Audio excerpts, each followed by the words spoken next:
Oh, yeah. Is it Tuesday? Oh, wait, no, it's Saturday. Is it Saturday already?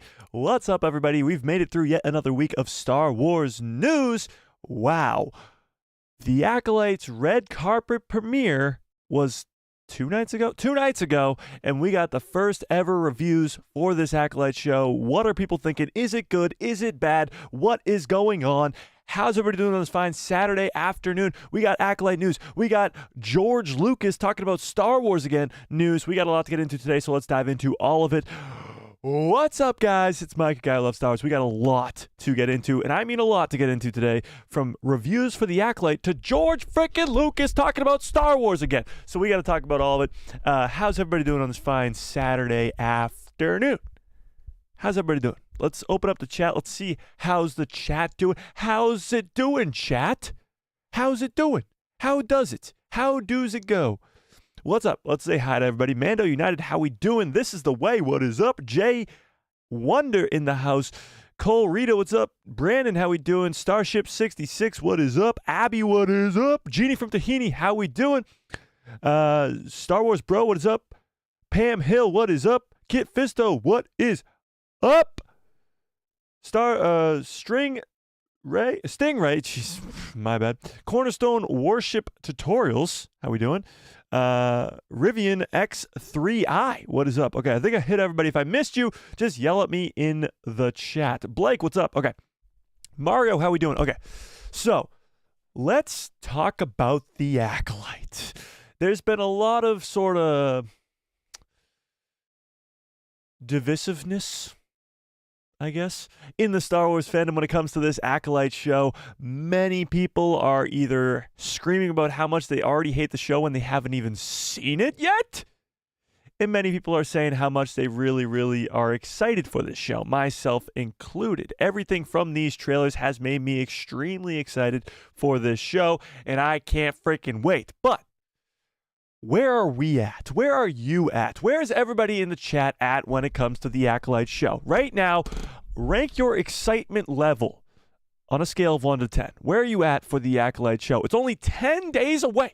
10 days away. So on a scale of 1 to 10, how excited are we for this Acolyte premiere, for this Acolyte show in general? It's a 2-episode premiere. We're getting really, really hyped up. We're getting trailers every freaking day. We got a lot to get into. Okay, so rank it out of 10. Where are we at? What's up, Tony? How we doing? Skywalker Academy, how we doing? Where are we at? I see a 1,000 out of 10, 10 out of 10, 8.5 out of 10, 18 out of 10. That's oddly specific. 28 out of 10, 10 out of 10, 9 out of 10. Nice. I'm probably around that still 9.5, 9.7-ish range, because I still think there's something, a trailer that could get me even more excited. So I can't really say I'm at a 10 out of 10 because I'm not there yet. I'm not fully 10 out of 10. I'm excited.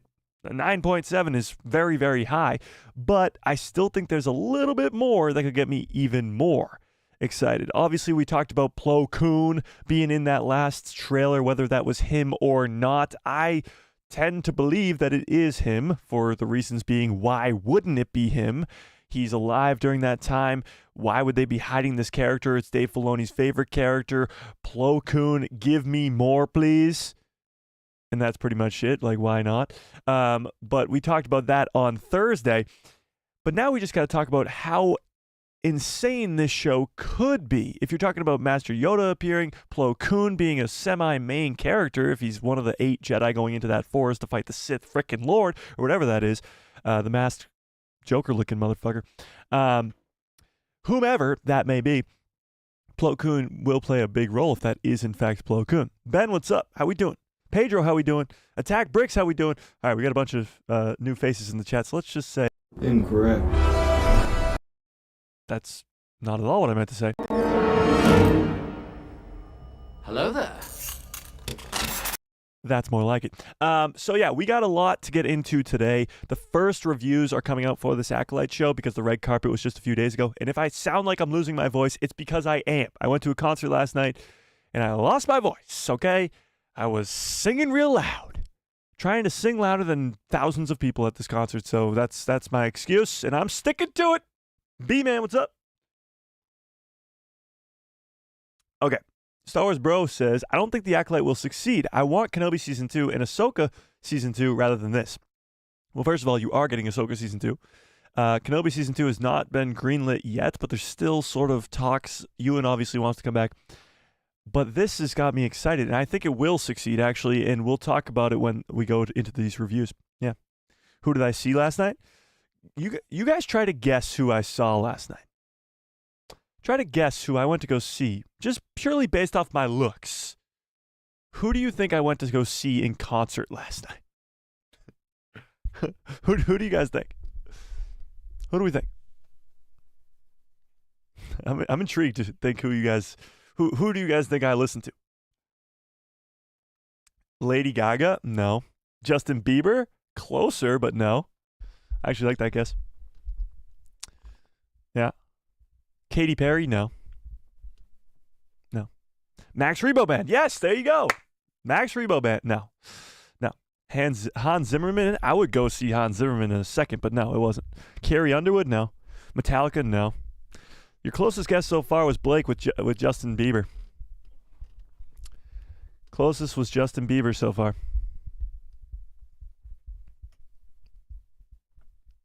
I technically went and saw two people, but one was kind of like the opener. You know? Taylor Swift? No. You think I can afford that? You think I can afford that? Talking about Star Wars on YouTube? No. No. Justin Timberlake? No, but you're kind of... I mean, Justin Bieber was closer. Jack Harlow? No. Newsboys? I don't even know who that is. No. No. I have a feeling that one of you can get it. A guy who loves bands? No. I have a feeling one of you will get it, but let's keep moving on. Keep guessing, and I'll tell you if you get it, but I'm not going to tell you until somebody guesses it right. Okay, let's talk about these Acolyte reviews. Britney Spears now. Let me end this poll. If you haven't liked the stream, what the hell are you waiting for? Go like the freaking stream. We got 42 of you here. Can we get some freaking likes in this stream? Selena Gomez, no, but you're kind of, Justin Bieber was still closer, but you're getting there. Green Day, no. I have no idea, LOL. The real Beethoven? Well, no. Brandon Lake, I don't know who that is either. Green Day, no. Green Day is a good guess, though. All right, let's start up this new poll. Do you, let's go with this. Hang on. Do you think The Acolyte is going to be, do you think? Okay, we'll go like that. It's phrased weirdly, but you know what I'm saying. In the middle. Okay, so you got. Do you think the Acolyte is going to be good, bad, or in the middle? Okay, so those are your three options. Let's see where we're at.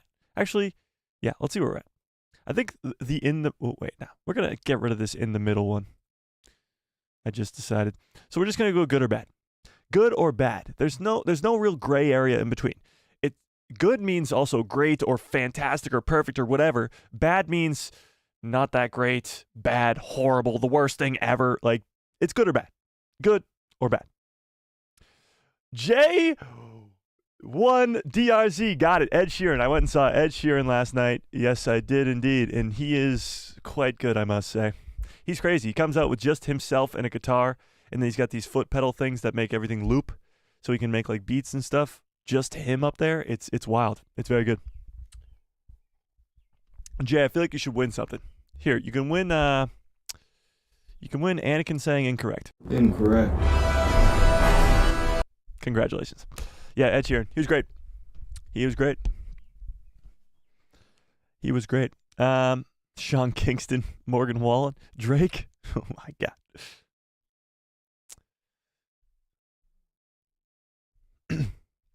T Black says 65% of you are saying this crap is going to be good. How do you know it's crap? You haven't seen it yet. Here's my thing. How can you watch these trailers and not think that this is going to be incredible? With that being said, let's start this stream. I know we've already started the stream, but let's start this stream with a trailer. Why not?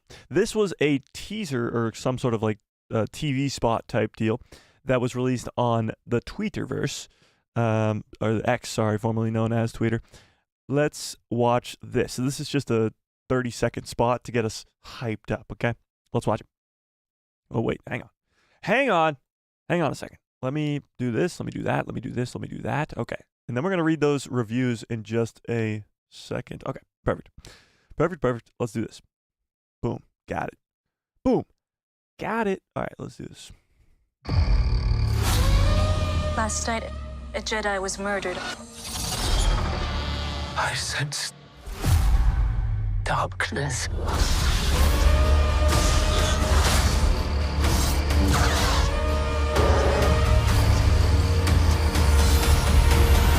What are you?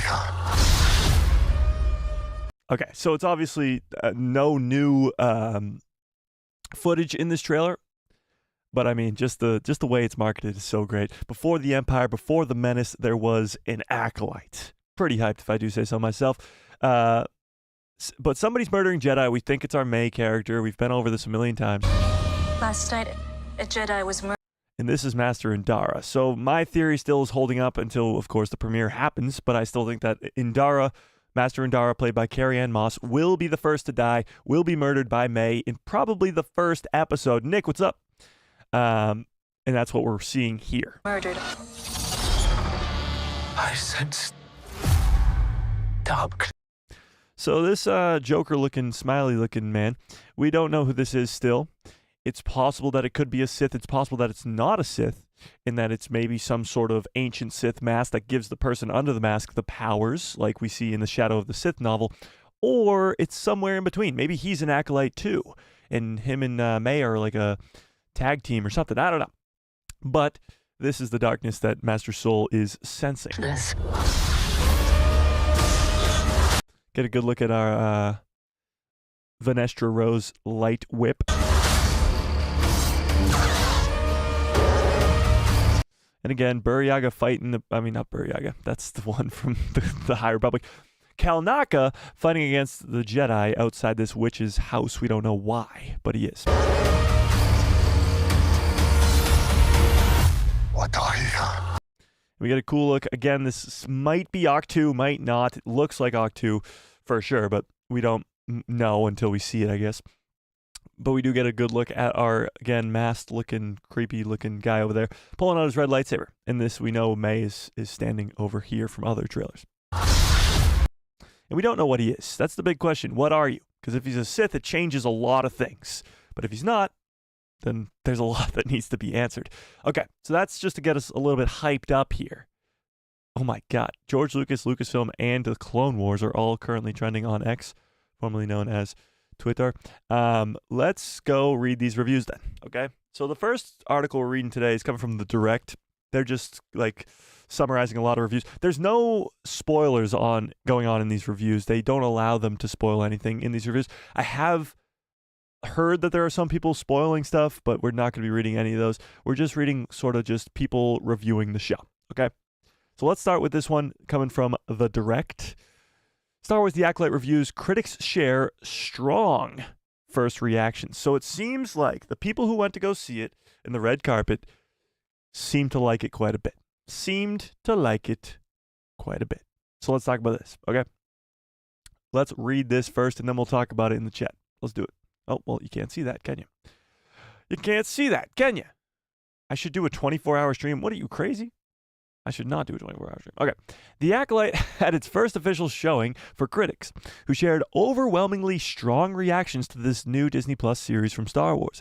Star Wars' newest series will take fans back in time to the High Republic era, providing a look at the earliest point in the on-screen Star Wars timeline to date. This is the furthest back we've gone in live action in Star Wars to date, and it's 100 years before The Phantom Menace, making this the first time in Star Wars history that a project features the Sith in the leading role. The Acolyte will bring plenty of epic lightsaber and force-wielding action in a story working as a prequel for the entire Skywalker saga.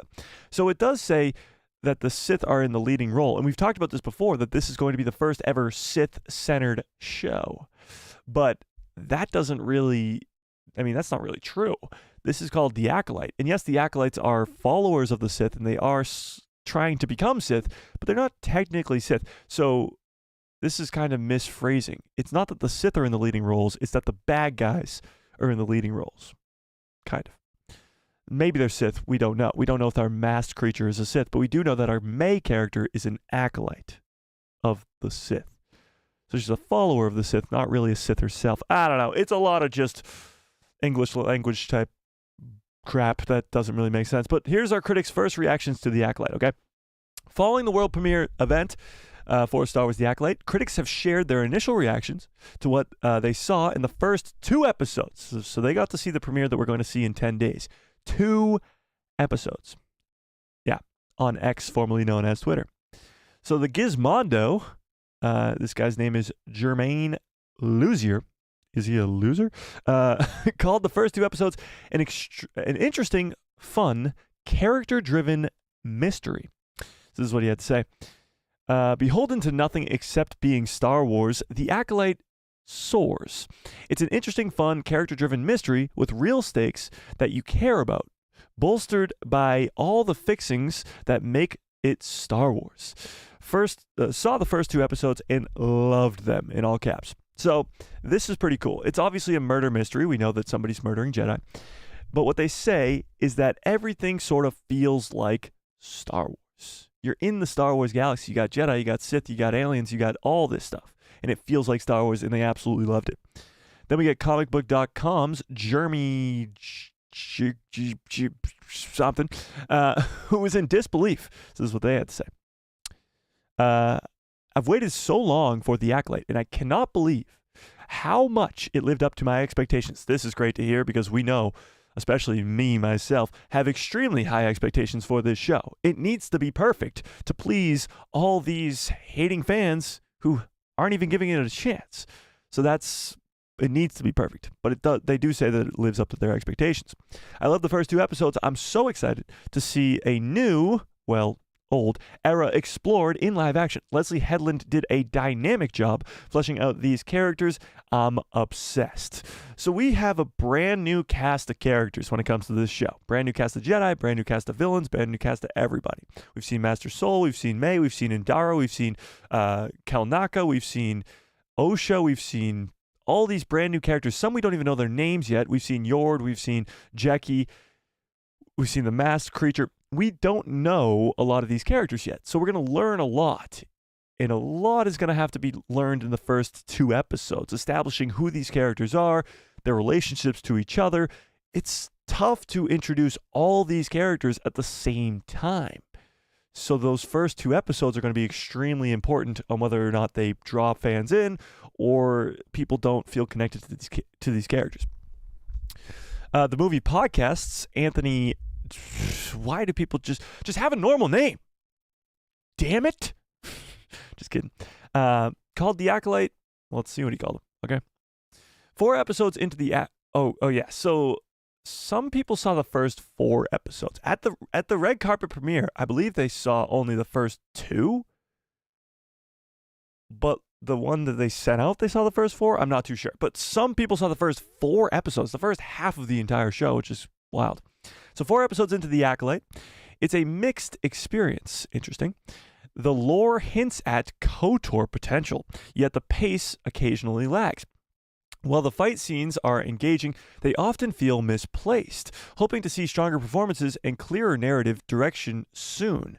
Interesting. So this is sort of the first negative, I guess, for lack of a better word, review. And although they have mixed opinions, lore hints towards KOTOR potential is bonkers. That is very high praise, but the pacing occasionally lags. So we've seen this as an issue for a lot of Star Wars fans when it comes to Disney Plus shows.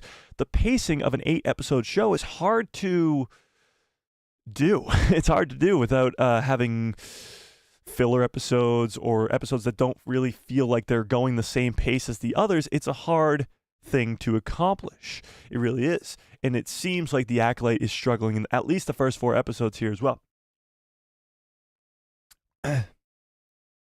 While the fight scenes are engaging, they often feel misplaced. This is a little strange. And I actually think, like I said last stream, that this show is going to start with a fight scene. It's going to start with Indara versus May. And we might just be thrown into the action, and that might be what they're sort of talking about here. We don't know who these characters are. We don't know any of really the context, so we don't know why these characters are fighting, and that might be what they're kind of talking about here. And they're hoping to see stronger performances and clearer narrative direction soon. Now, it's possible that these guys just missed it. They just didn't get it. Or it's possible that they're absolutely right, and the pacing is weird. But we'll have to wait and see for ourselves. So Screen Rant's Joe Deckelmere. Okay. So here's what he had to say. Star Wars The Acolyte gives me Kill Bill vibes, which is what Leslie Headland said it was supposed to be like. Kill Bill meets Frozen. Every episode left me wanting more in a good way, which is great. We've seen so much about the fall of the Jedi, but this show explores what the Jedi were like during a peaceful time. Which is quite fascinating. Amanda Steinberg is outstanding. That's great to hear. But what's really interesting to me about this review in particular is this. Every episode left them wanting more, which is great. Obviously, you want the episodes leaving you wanting more. But we sat through The Bad Batch every single week. Every week. And The Bad Batch is a little bit different. It's an animated show. It's 15 episodes or 16 episodes a season. And obviously, they want you to come back next week for the next episode. So they leave you on cliffhangers. And that's probably what The Acolyte's going to do as well. But leaving you wanting more is way more interesting when it comes to The Acolyte because we don't know these characters. And we don't even know the story. So we don't know where it's going to lead. So the cliffhangers or the expectations of what's to come next week are going to be way, way higher. Because we don't really know. When it came to The Bad Batch, we sort of knew. We knew that at least those Bad Batch characters don't arrive in Rebels or the original trilogy. It's possible they could die. At least that's what we thought, and they ended up getting a happy ending, which was fan-freaking-tastic. But we kind of knew, or we could at least predict a lot easier what was coming next week in the Bad Batch. From trailers, from just what we know about Star Wars, and from what we know about the titles of these episodes, The Acolyte's going to be extremely difficult. We're not really going to know what's coming next because we don't know these characters at all. And we don't know this time period in Star Wars at all either. So a lot of this is going to be a huge mystery. Yeah. So Collider's Perry Nemiroff okay, held nothing back. Here we go. I've seen the first 4 episodes of The Acolyte, and thus far, it's a very big winner. Okay. The cast of characters, the heavy emphasis on practical effects and stunts, how they're exploring what it means to be a Force user, and how the Jedi Order operates. It's all working quite well for me. This is pretty cool. So we know that there's a lot of practical effects in this show. We've seen that they use a combination of practical effects and the volume while also going on site to do some stuff. They've really sort of found that middle ground for fans who don't like the volume too much or fans who love the practical effects. They found that middle ground. But that's pretty cool to see. From the cast of characters, we know it's a pretty stacked cast. We know from Carrie-Anne Moss to obviously the girl, what the hell's her, Daphne Keane, who played the young Wolverine girl, Li Zhang-Jia, who's the main character from Squid Games. It's a pretty loaded cast. So obviously that cast is going to carry. Special effects, the stunts, exploring what it means to be a Force user. This is pretty interesting because it's all from the point of view. Mary Ann Cross. Yeah, thanks. It's all from the point of view of Amanda Steinberg's character, May. It's from the point of view of the villains. We're going to get a lot of Jedi, of course, with Master Soul leading this investigation, but it's going to be from the point of view of May and how she is learning to become a Force user, or already is a Force user, but what it means to be a Force user, which is going to be pretty wild. And then the Jedi Order aspects. Seeing Coruscant in the trailers is freaking fantastic. Okay. He continues, actually. Here we go. Amanda Steinberg is the headliner. A show like this, is the headliner that a show like this needs. Fantastic. She's got her hands full with this one, and she soars tackling the challenge. I could also watch her command the screen during fight scenes for hours. So this is a very different outlook on those fight scenes than Anthony had up here, saying that those fight scenes felt misplaced and off. This is a little bit different, saying that he could watch her do these fight scenes for hours. The precision and grace with May's fights make the combat accelerating to watch, but also function as beats to speak to who she is and how she chooses to operate in a given moment. So we've seen behind the scenes footage of these combat sequences, and we've seen the actors and actresses talk about how much time they spent on these action sequences. And it seems like we're going back to what fans really wanted, and that is prequel choreography, for lack of a better word. Prequel choreography, where we're getting these fast-paced action sequences. A lot of fans were upset about the sequel trilogy and how those lightsaber combat sequences worked and how the choreography was so slow and felt more like the lightsabers were really heavy and they were swinging these really heavy lightsabers around, when in the prequel trilogy it's fast-paced. It's Anakin versus Obi-Wan on Mustafar. It's Yoda versus Dooku in Attack of the Clones. It's Maul versus Obi-Wan in The Phantom Menace. It's really fast-paced. And it seems like the Acolyte is going back to that, which is pretty cool. Yeah. All right. Screen Rant's Caitlin Tyrell. That's a pretty normal name for the most part. Saw the best of classic Star Wars in these episodes. So this is what she had to say. The Acolyte is fantastic. It captures everything that is great about classic Star Wars while feeling new and unique at the same time. The fight scenes are phenomenal. Another person saying that the fight scenes are phenomenal, as opposed to the person who said that they felt out of place and weird. And the visuals are stunning. With an intriguing mystery and a top-notch cast, this is a show every Star Wars fan needs to watch. This is the biggest issue I think the Acolyte's going to have. The biggest issue. Needs to watch is a big deal. Fans already have made up their mind that they're not going to watch this show. They've made up already that they're going to shit all over this show for 8 straight weeks for no reason at all, and they're not even going to watch it. And that's the biggest problem. There's a lot of haters in the Star Wars fandom, as we know, and the haters gonna hate. But when you don't even watch the show, it's just pointless. If the show is spectacular, as a lot of these reviews so far are saying, then it's going to be a little bit difficult to combat the greatness of this show, if it is truly that great as these people are saying, if you haven't even watched it. And that's probably the biggest issue. So fans need to watch this. And honestly, a lot of fans, even if you're hating on it already, should hold your expectations. If you're watching the trailers and you're like, this looks weird to me, then yeah, voice that. Be like, this looks weird to me. I don't like it.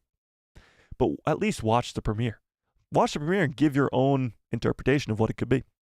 Okay, let's move on. Slash Films, Peter, not even going to try, shared similar feelings about The Acolyte. Here we go. Saw the first 2 episodes of The Acolyte. Again, some people only saw the first 2 episodes, and some people saw the first 4, which is interesting, but let's keep going. I loved that it felt so much like classic Star Wars, the second person to say that. Many Star Wars fans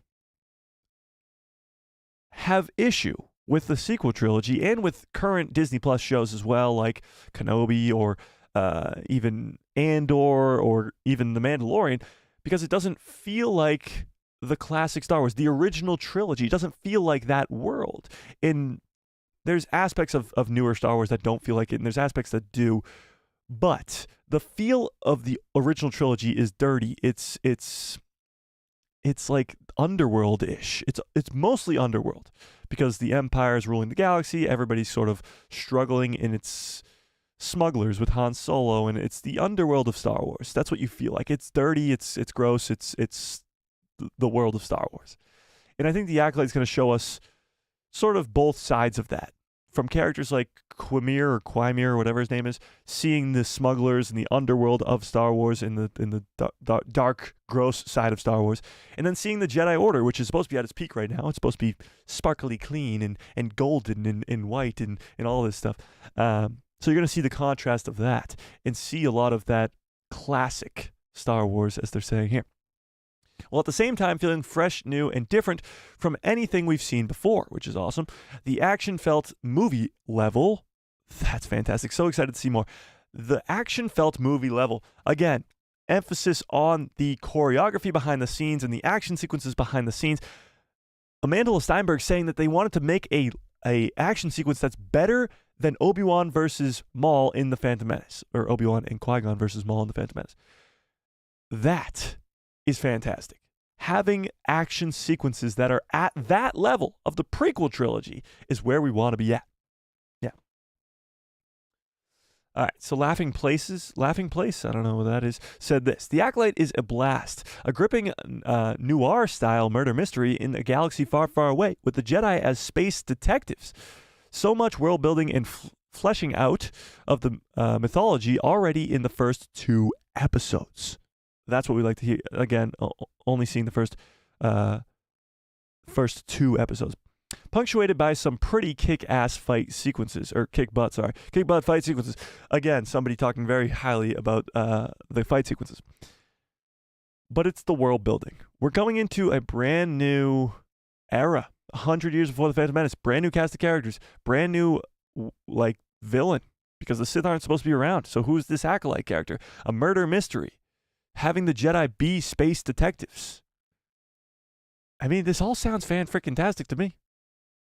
Fan-frickin-tastic to me. I don't know. Vault Comics says Vault Comics F.J. DeSanto said this. The first 2 episodes of The Acolyte are a Star Wars homage to classic Shaw Brothers movies. I'm going to be honest, guys. I don't know who the Shaw Brothers are. Should we look it up? Shaw Brothers. Shaw Brothers Studios. Shaw Brothers Movies. Shaw Brothers Movies. Oh, okay. Wait, what? I thought it was going to be like, wait, what? Top Shaw Brothers Movies. Classic. Shaw Brothers Movies. Yeah, so it's a bunch of these sort of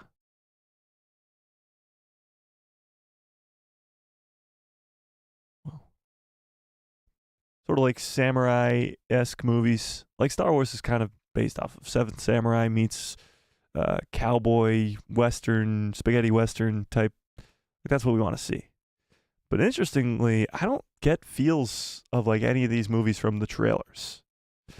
So this is going to be pretty interesting. I don't feel like any of that Seventh Samurai stuff when it comes to the Acolyte stuff.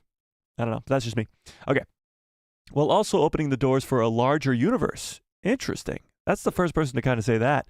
We think that the Acolyte's just going to be this one contained story from Jedi and somebody's murdering Jedi. The Acolyte is May. She's going around murdering Jedi, and then they have to investigate this, and maybe the show ends with May either dying or being captured or whatever.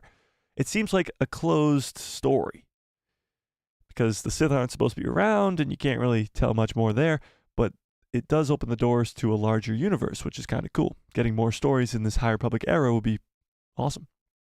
The characters are fun and the action is great. This show has a lot of promise. Super excited to see where it goes. Has a lot of promise, which is good. Hopefully it sticks the landing. So, will fans and critics agree on The Acolyte? That's a big question here. Those critics, I mean, almost all of them, except for one, actually. So, and even the one wasn't that negative. They were just sort of like being honest here, which they all were. But 1, 2, 3, 4, 5, 6, 7, 8, 9. So out of 9, 1 was a little bit negative, and all of them were overwhelmingly positive. And the one that was negative was Anthony here, who literally just said the 4 episodes were mixed experience. That's how negative he went with it. Yeah. So we got 9 extremely positive or 8 extremely positive and 1 sort of hesitant review. But let's see. Do you guys think the fans will agree with that? Let's see.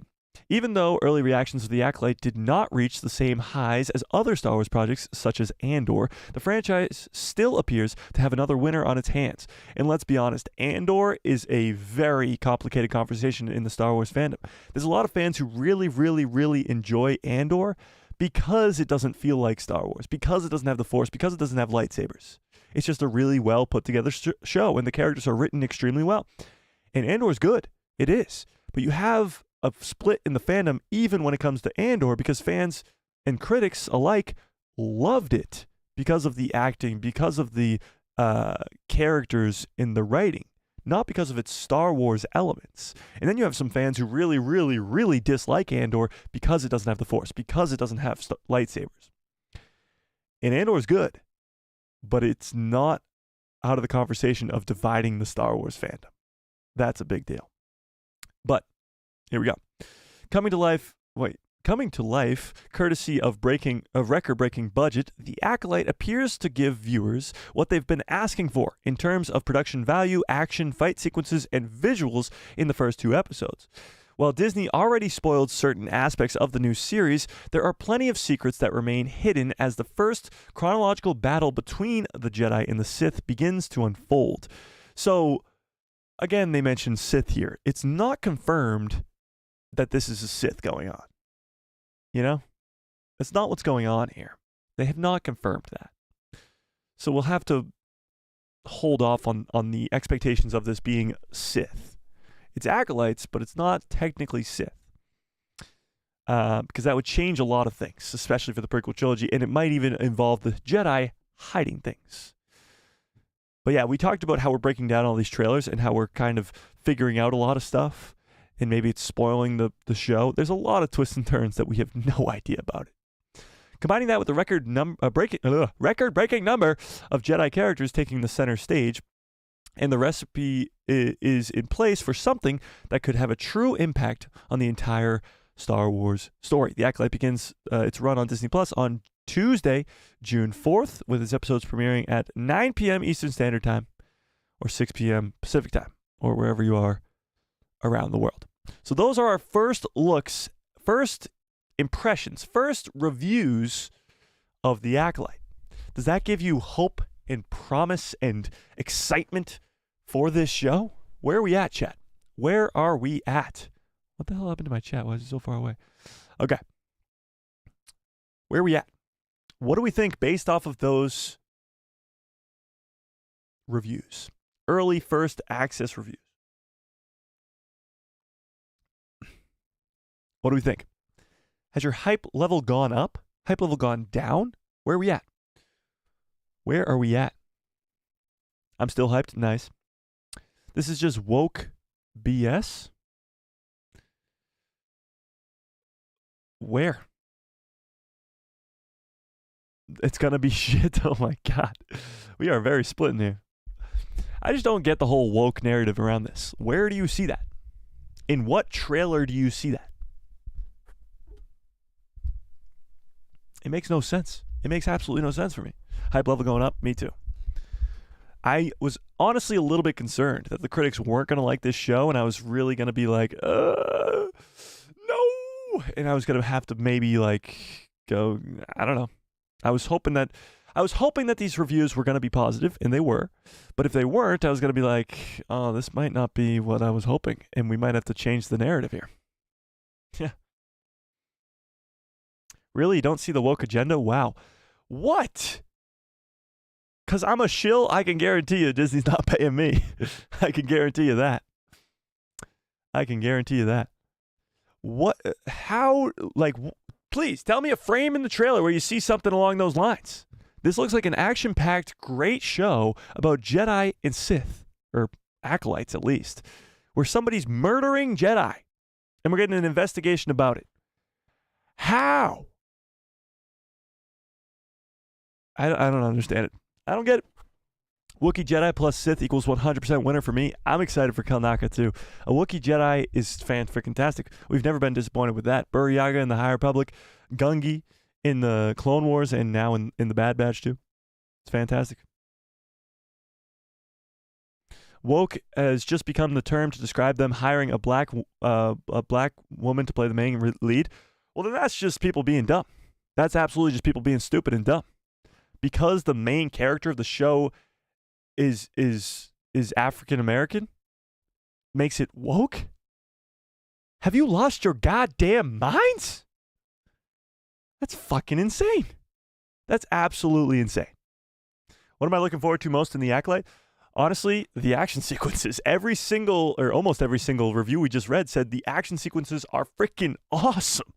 And I want prequel level, fast-paced lightsaber duels or knife on lightsaber duels. I'm excited. I'm absolutely excited. Yeah, it's gonna be awesome. Kalnaka fights, those are kind of a mystery to me. Yes, Kalnaka's fights are going to be really, really cool, and I'm excited for him. But why the hell is he fighting against the Jedi? Or why are the Jedi fighting against him? There's something really weird going on there. A missing piece is clearly missing. So it's getting good reviews. Yeah, it is, Leah. Yeah, it is. And I'm excited.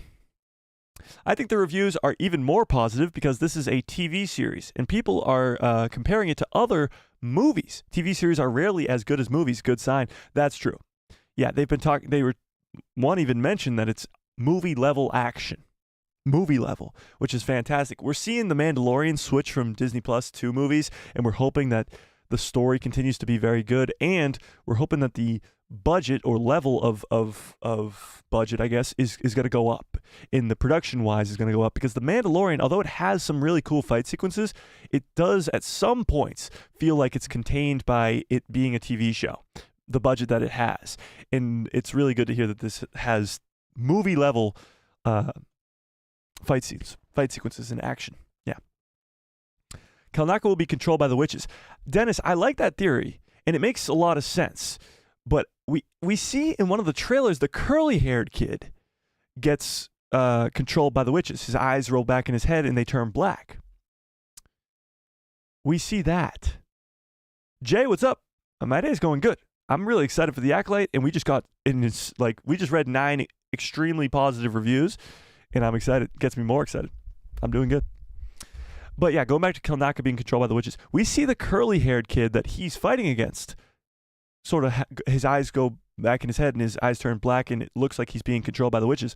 So maybe it's not Kalnaka. Maybe it's everybody else. Maybe it's Master Soul. Maybe it's the curly-haired dude, and maybe even Master Indara too, that are being controlled by the witches. And Kalnaka is the only one who isn't, because maybe he's a Wookiee and maybe his brain works differently. I don't know. Something. Yeah.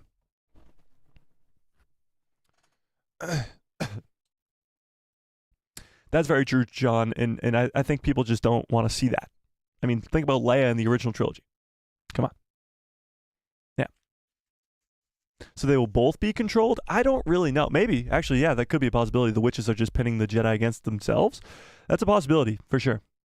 I don't know, but whatever it is, it's got to be awesome. Yeah. Why make this and not continue Ahsoka? That show had potential. Well, Ahsoka is getting a second season. Ahsoka Season 2 will probably come out, I'd guess, the end of next year.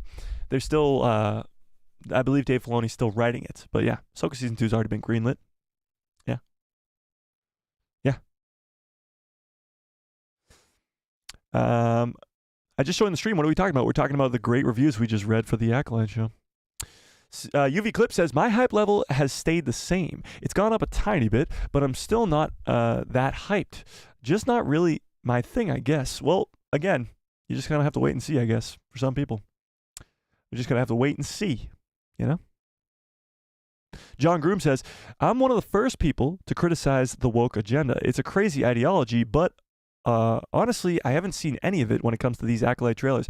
Yeah, I mean, obviously, it's a thing that exists, especially at Disney, but I don't see any of it with the Acolyte. Not a single bit. We've watched probably 20, somewhere close to 20 trailers, 20 different trailers for this Acolyte show, and not once have we seen any of it. Not an inkling of any of it.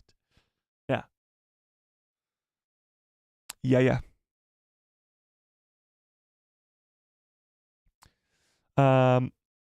No, with should show up. Wait, what? What? Show up till the Phantom Menace. That's why it will break canon.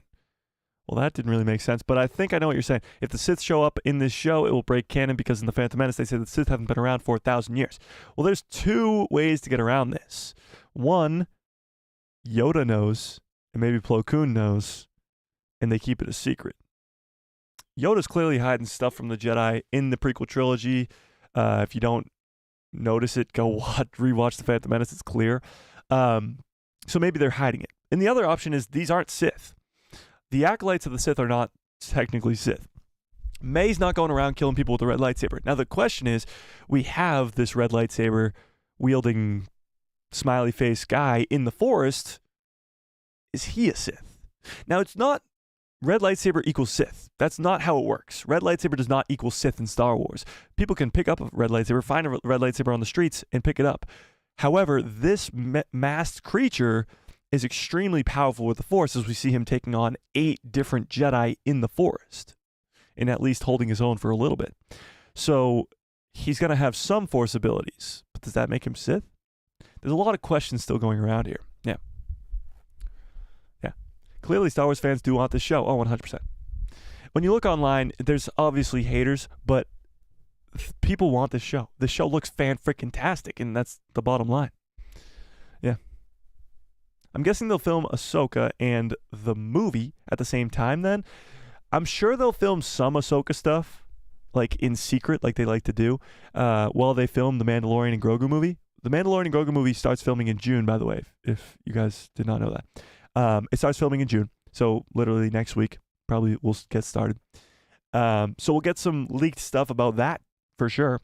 We'll see maybe some set photos or who's being casted in certain roles and whatever.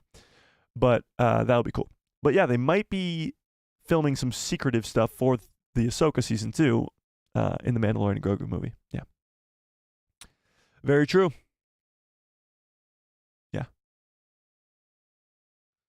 Yeah.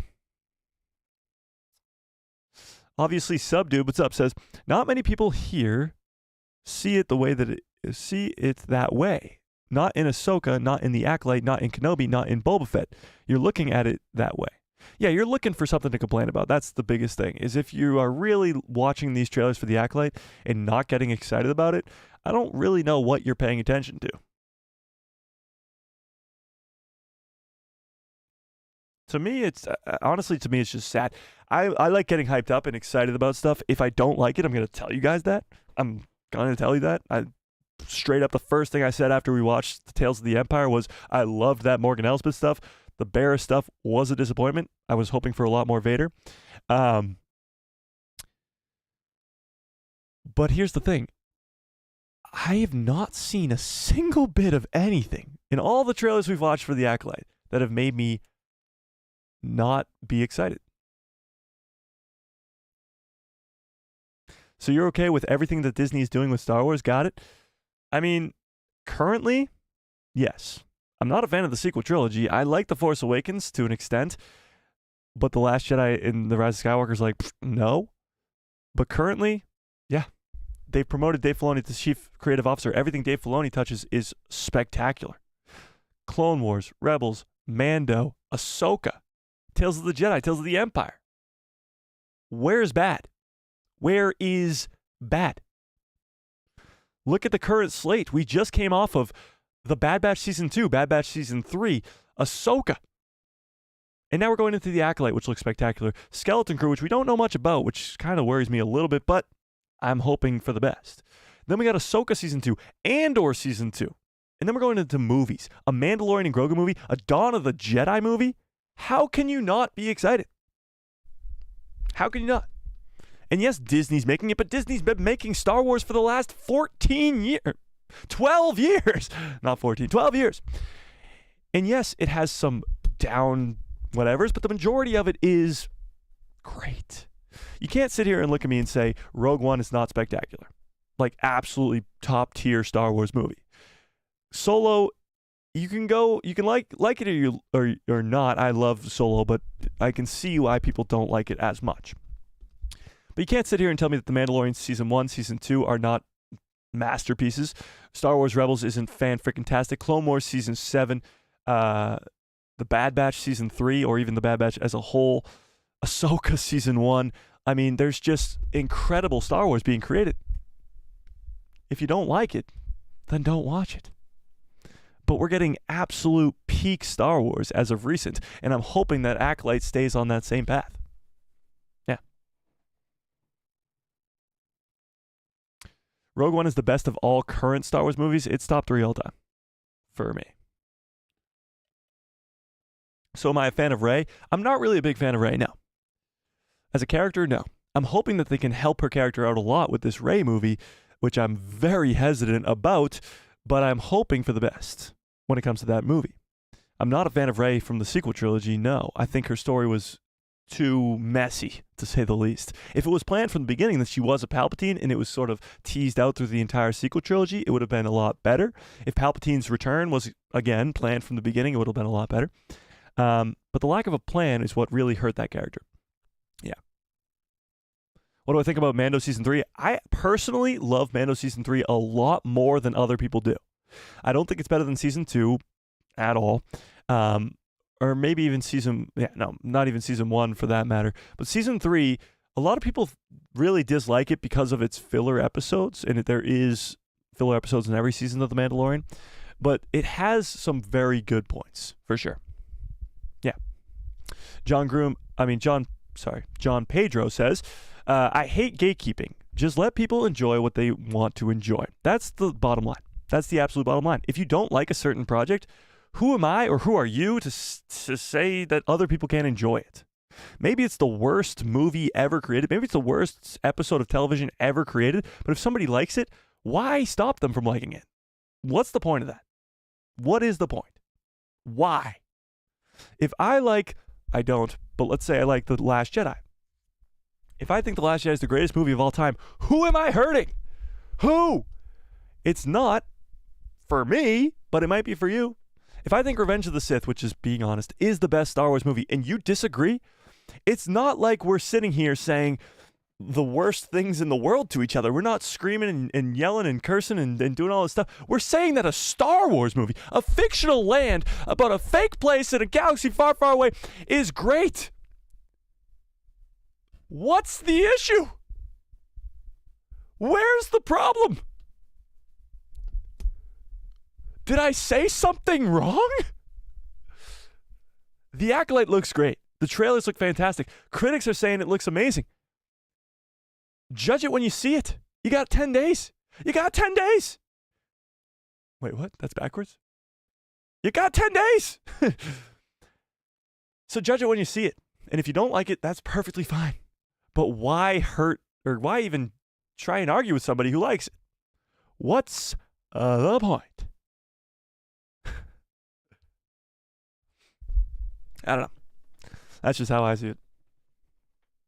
That's just how I see it. Star Wars Bro says, my opinion is everybody has one. There you go. And people should respect that. And my opinion is that I am not excited for the Acolyte, but that's fine. I respect you guys for liking the trailers. Exactly. The reason that this is called A Guy Who Loves Star Wars is because guess what? I'm a guy who freaking loves Star Wars. The reason that this community is called The People Who Love Star Wars is not because the people who love all Star Wars. It's because people love certain aspects of Star Wars more than others. And nobody cares. You know? Nobody cares. If you dislike it, that's great. Why go crap on somebody else? Why go ruin somebody else's parade? You know? What point that Lizzo is in it? Lizzo is in season 3, yes. And that is quite a very negative point to that third season. Well, that episode alone is a very, it's a cameo fest in a filler episode, for lack of a better word. Yeah, it's weird. Even Jack Black feels out of place there. Even Christopher Lloyd feels out of place there. It's like if it was in a different show maybe, but since it was in The Mandalorian season 3, it just didn't fit well. Yeah. Double A or double AA? Is that like double A? I won't prejudge the Acolyte show. And I will say, if it sucks, then it sucks. Or if it's decent or great, then I'll say it's good. However, based on the people that are in charge, might flop it. What? Based on the people who are in charge, it might flop it. Oh, I gotcha. Yeah, I mean, if it's good, it's good. If it's not, it's not. Simple as that. Simple as that. I agree with you, Chris. I agree with that. Yeah. But that can be flipped. People should respect when somebody doesn't like a project too. Oh, 100%. 1,000%. It's the same exact conversation. If you love something, don't shit on somebody for loving it. If somebody hates something, don't go trying to persuade them otherwise. You can like something, you can hate something. It doesn't really matter. You can have your own opinion and you can talk about it. The best part about this community in general, is that we can come here. And if we both love something, we can talk about it. If one of us loves something and one of us doesn't, we can talk about it. We can have a civil conversation. And when it becomes so uncivilized, like Obi-Wan once said, that's when it becomes an issue. Yeah. Yeah. Whoa, there's a fly in here.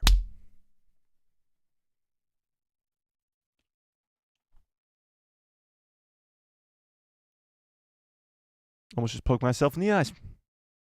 Good thing I wear glasses to make me look smarter. Just kidding. I definitely need them. Where was I? Exactly. I'm not a fan of the first two prequel movies, but I encourage people who do love those movies because I want people to love Star Wars. Exactly.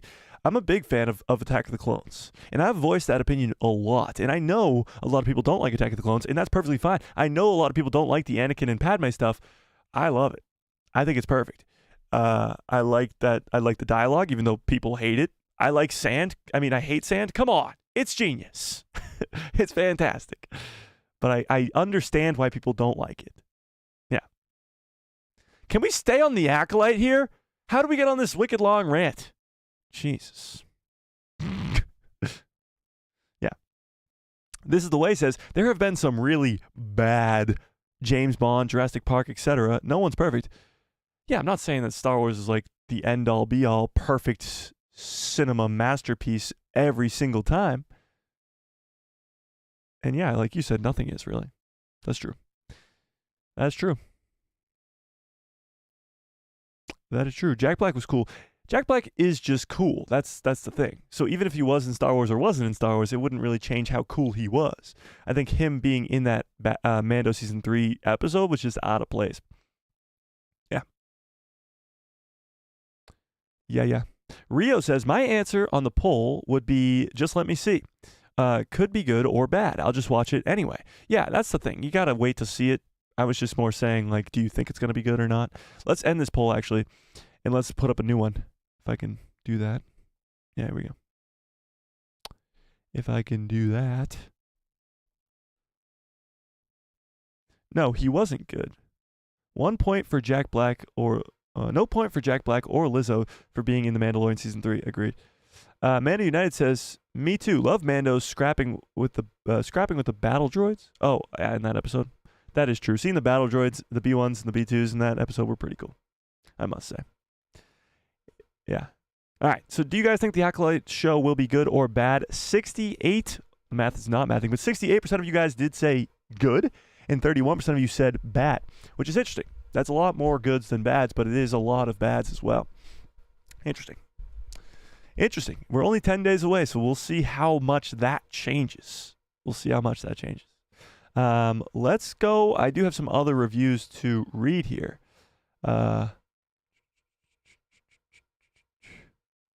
Yeah, so that was the one we already read. We already read that one too.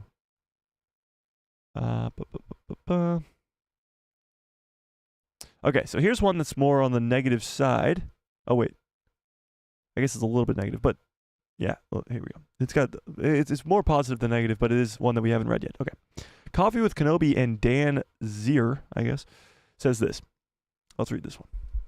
I've seen the first 4 episodes of The Acolyte. Again, first 4 episodes is the entire first half of the show, which is crazy, of The Acolyte. First episode was slightly underwhelming, but each one gets progressively better. The cast has nice chemistry, and stunt work / film choreography is brilliant.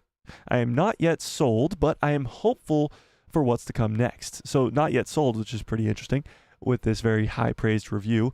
But slightly underwhelming is the first episode, and that's probably why the first 2 episodes are being released at the same time.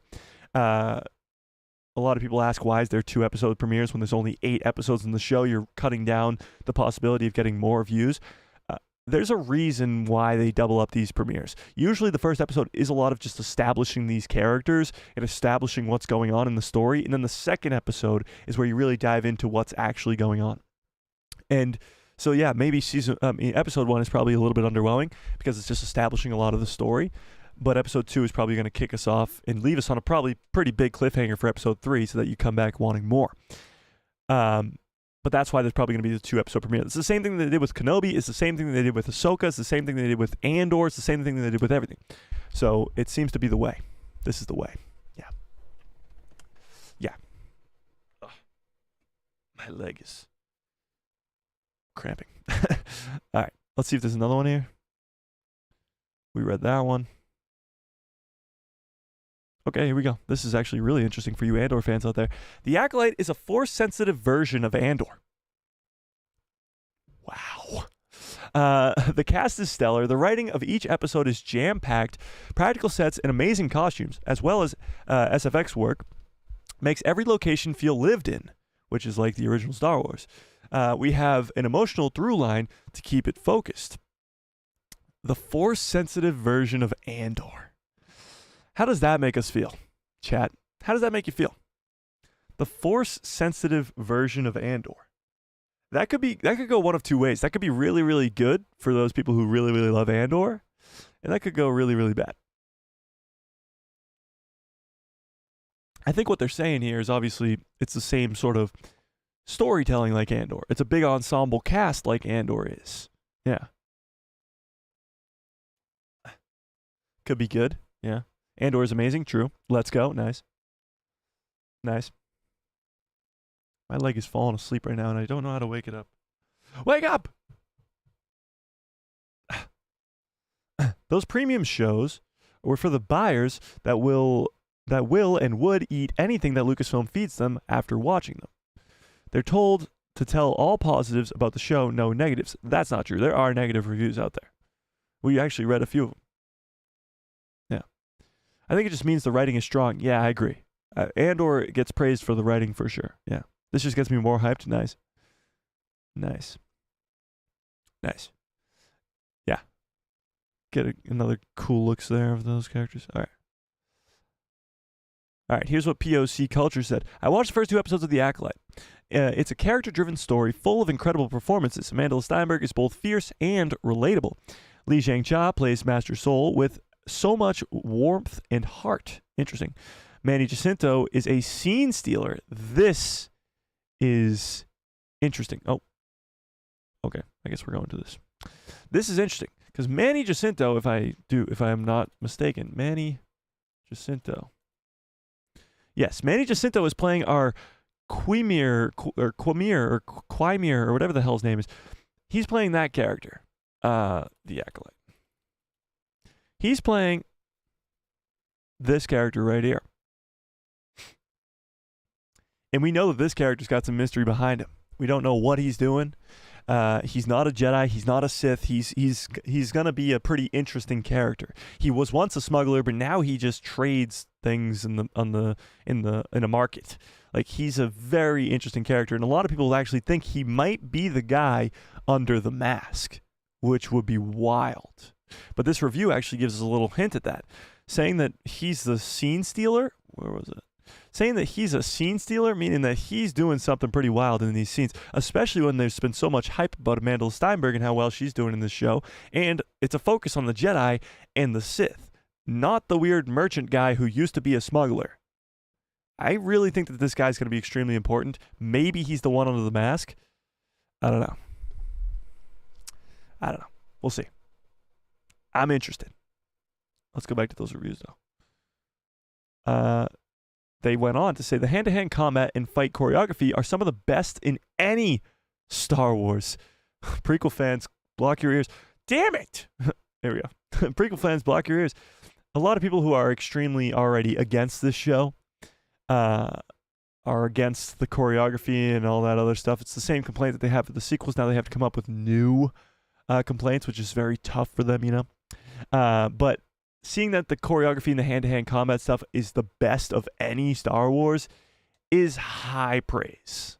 I mean, think about it. The best fight in Star Wars, in my personal opinion, is Anakin versus Obi-Wan on Mustafar. It's hard to beat it, but it's just that good. It's one of the longest, or is the longest sword fight in cinema.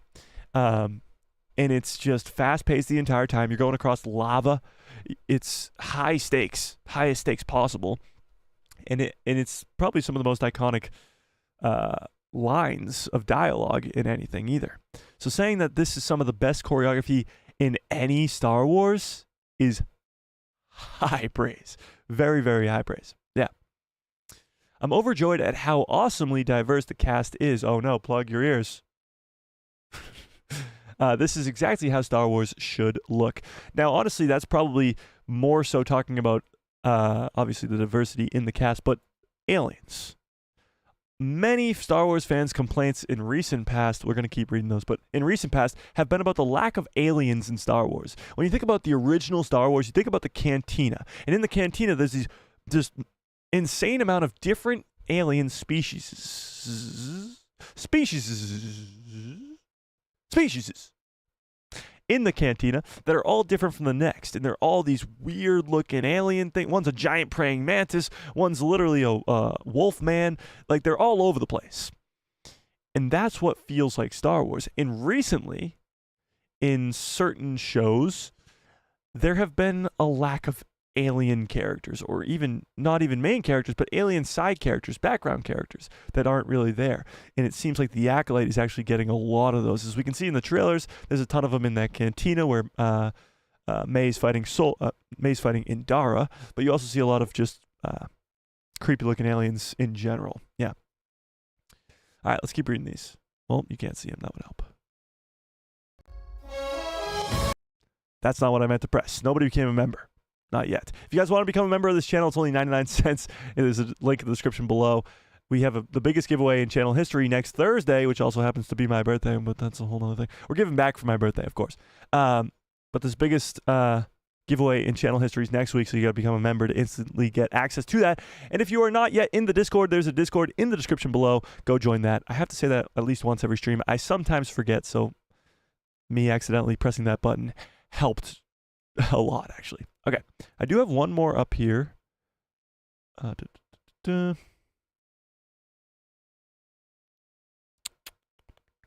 here we go. So I got one more thing up here for reviews-wise, and then we can just keep talking about it, okay? And we got to switch gears over at some point to George Lucas stuff, too. And actually, while we're at it right now, since this is empty, can I get some good cuts, follow orders in the chat, please? Bumper!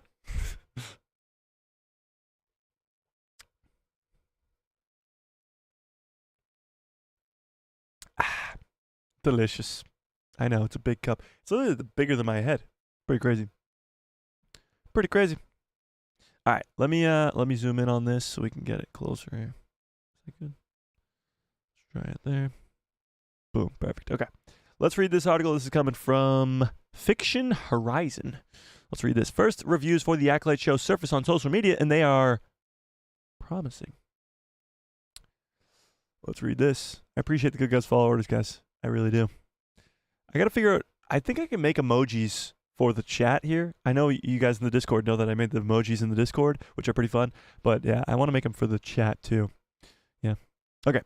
Star Wars The Acolyte marks the next chapter in the Star Wars saga, debuting on Disney Plus on June 4th, promising a fresh and distinct adventure, easy for me to say.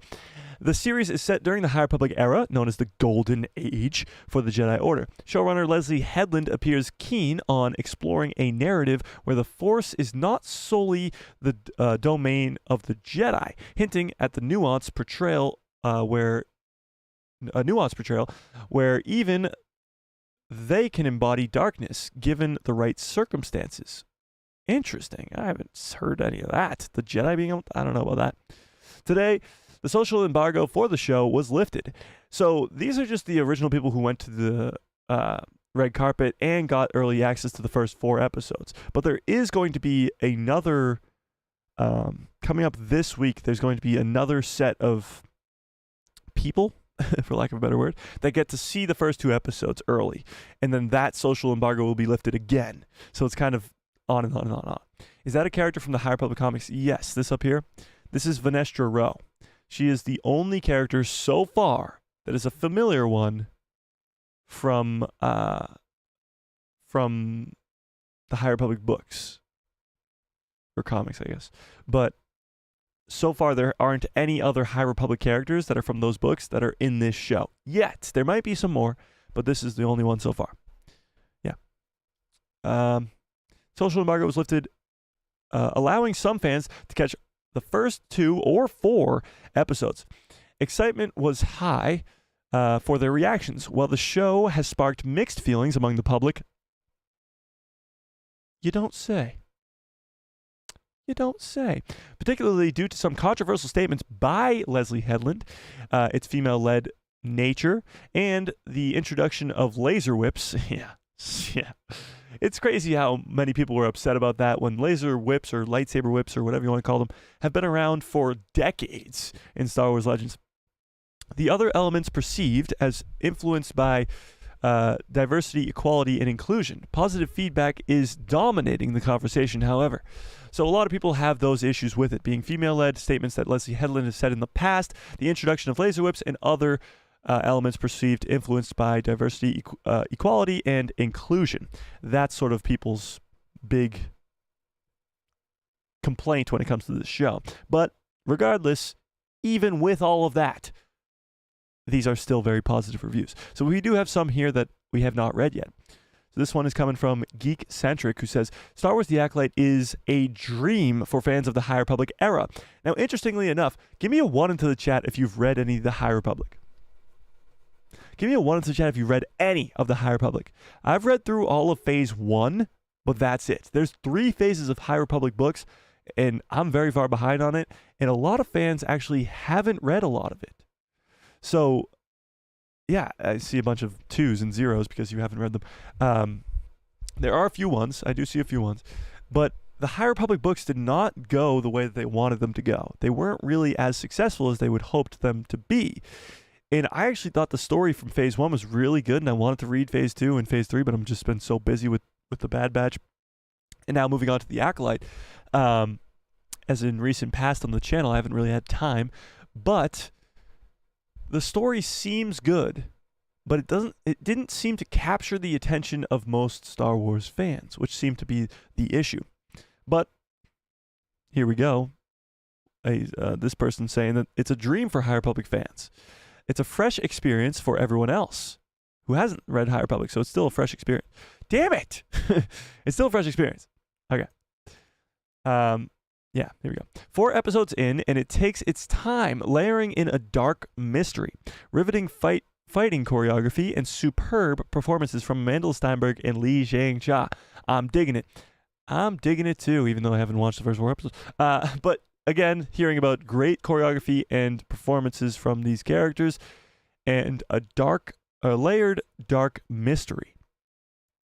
We talk about mystery. We've been breaking down these trailers for weeks now, and we still haven't even come close to what this show might be about.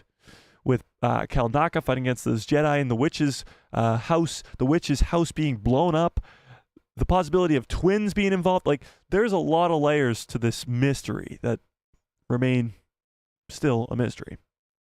All right, here we go from Nancy. Nancy says, the Acolyte 2 episode premiere was so much fun. Lee Zhang Cha's performance was so good, and Manny Jacinto was hilarious. Interesting, again, pointing out Manny Jacinto's character and him being funny. Maybe he's sort of like the Han Solo type character in this show, but I don't know. I still think he might be under that mask. I also liked Amanda Steinberg as the lead, despite borrowing a costume. What?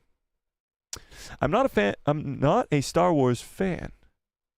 You don't need to be one to enjoy the series. What? This is not even a Star Wars fan? Interesting. So despite wearing Han Solo's clothes, despite borrowing a costume, she's not even a Star Wars fan. And she likes the show. Interesting. I don't know why they would do that. Okay. The Acolyte is a blend of murder mystery with Star Wars charm. 4 episodes in, and it's clear that this new timeline will add to the lore of the galaxy in big ways. The Kung Fu Force fighting is magical, and JJ as Soul, they call Li Zhang-Cha just JJ for some reason. Probably just because it's easier than his actual name. As Soul is the coolest Jedi since Qui-Gon Jinn. That is some high praise. A lot of people actually see Qui-Gon as their favorite character in all of Star Wars. Wow. That's some high praise. I actually do think that Master Soul is going to be the sort of show stealer for me. He does look like a really cool Jedi, but this line right here, that it's clear that this new timeline will add to the lore of the galaxy in a big way, is huge. Every new Star Wars project should add to the Star Wars lore in a big way. Lore of the Force, lore of just the story of Star Wars in general. Everything should be adding to the Force. The Ahsoka show, which made it so good, was that it added so much to the lore. Between the World Between Worlds, Ahsoka going to Peridia, having there be another galaxy where the Night Sisters originated from, where the Purgle originated from, the amount of lore that was established in Ahsoka cannot be underput. Like, it was insane. And it was awesome. So it's good to hear that the Acolyte will be adding lore to this story as well. Yeah. The movie podcasts, is this one we already? No, we did not. Okay. Star Wars: The Acolyte is filled with with mystery and darkness that delves deep into new and diverse depths of the galaxy.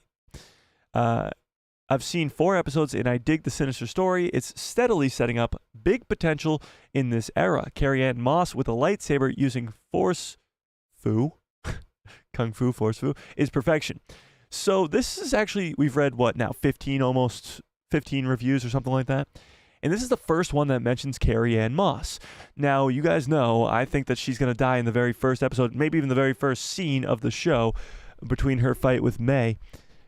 And that's why she hasn't really been mentioned at all. People have seen the first 2 episodes, and if she's in the very first episode and in the very first scene she dies, then you're not going to focus on her character. And this is actually the first review so far that has even mentioned her name, which is interesting. Interesting. Okay. So there was a bulk that were leaning towards positive, but here are some mixed reviews. All right, here we go. Now let's be brutally honest here, guys. These are some mixed reviews. Star Wars: The Acolyte is a mixed bag. Oh, we read this one. Oh, wait. No, we didn't. Wait, what? Oh, we did. Okay. We didn't read this one. It's a mixed bag. As a big fan of the High Republic era, I found the story intriguing, but it takes some time to gain momentum. Again, somebody else said this in the past. Episode 1 might not feel that good and underwhelming because it's establishing a story. Then the momentum will gain in the second episode. Every moment with Carrie-Anne Moss is a highlight. So once I bet you the rest of these reviews are going to mention Carrie-Anne Moss. After I said that none of them have mentioned her, the last 2 did. Carrie-Anne Moss was a highlight. She truly kicks ass. So there you go. I mean, it's a mixed bag, but just because it takes a while to gain momentum, I guess. Oh, well, that's the only one that... Okay. Never mind. Never mind. All right. So now we've read about, 15 to 20-ish reviews, all sort of extremely positive for the most part, and all saying the same thing. The choreography is fantastic. The story being established here is great. It's a dark mystery thriller type, nobody really said thriller. Dark mystery, murder mystery, Jedi detectives, and it adds to the lore. Now, again, they've only seen the first 4 episodes of the first 2 episodes, so there's still a lot of mystery behind the show, but a lot of positivity when it comes to these, so far, reviews. Now, there's a lot of time, 10 days until this show starts, and maybe some not so positive reviews will come out. I'm sure there will be, but we'll see how much validity they have to them. We'll just have to wait and see. But now I ask you guys, what do we think? Are we more excited, less excited, on the same sort of, like, do these reviews help us in any sort of way? A lot of non-Star Wars fans / reviewers are giving positive reviews, which is a good sign. That's true. In the real sort of, critics, so to speak, like Rotten Tomatoes people and stuff, will eventually see this. I think this week is when they'll see it. And then towards the end of this week, or next week, I should say, next week, coming up on the premiere is when we will see Rotten Tomato scores and where the critics put it. And that will be pretty telling. If the critics really love the show, it doesn't necessarily mean that it will be really, really good, but it does give a little bit more of a bump, so to speak. Yes, you have some Star Wars projects that were critically acclaimed, like the sequel trilogy, that aren't as acclaimed when it comes to the audience. But you have some sort of Star Wars projects that weren't critically acclaimed that also aren't that good. So sometimes critics are right, sometimes the critics are wrong, and we have to wait to see for ourselves. But it is, so far, a very positive review. Very, very positive review. Yeah. What are my thoughts on Kathleen Kennedy? Kathleen Kennedy. My thoughts on Kathleen Kennedy are this. She was given a job 12 years ago that she shouldn't have gotten. Not that she wasn't qualified for the job, but she wasn't the right person. I still think Dave Filoni, if he was in charge from this jump, would have been probably a better thing, but he wasn't ready for that either. So she was thrown into a position where she was not supposed to be, and what she did was not the right thing. Can you blame her? Absolutely yes, it's her fault. But is it her fault for being put there? Not necessarily. So a lot of the blame is also to be put on Bob Iger, who put her in that position. So personally, I have no gripes against Kathleen Kennedy as a human being. But the job that she did in the early days versus the nowadays is extremely different. Giving Dave Filoni the position of chief creative officer is probably the best thing that she's done thus far. Yeah. Yeah. Did you see the sneak peek clip of May versus Indara? Yes, Hal Base Runner, actually. Or Hal Runner Base. I don't know why I said that backwards. But let's watch that. I want to watch that too. Is that on YouTube? It's not. Where is that?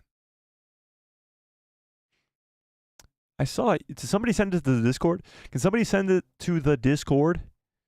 If you guys are not in the Discord yet, go join the Discord in the link in the description below. I might have sent it last night. Oh, it's because it's from somewhere else. Yeah, somebody else posted it. Okay. Whoops. Okay. So this is a 2-minute scene. This is the scene that was released with The Phantom Menace. Wait, what? Someone online said Andor had similar reviews before it aired. Let's go. Nice. I'm really excited for the show. Me too. Okay. So this is... You sent it? I did send it. Yeah. Okay, I found it. Master Indara versus May. This is the scene that was shown with The Phantom Menace. If you guys didn't get to go see that in theaters, this is pretty much the same exact scene. This is their fight between May and Indara inside of the cantina, which I think will open up the show, or at least be in the first episode.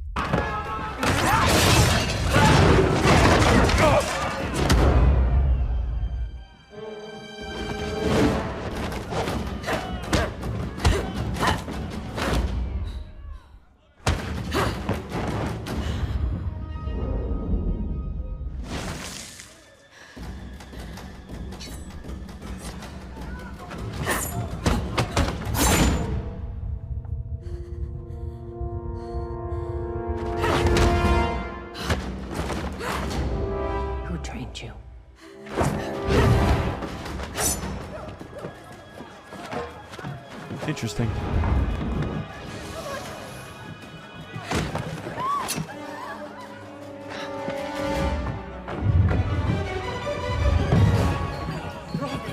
I have an unidentified Force user. Nice. Good save.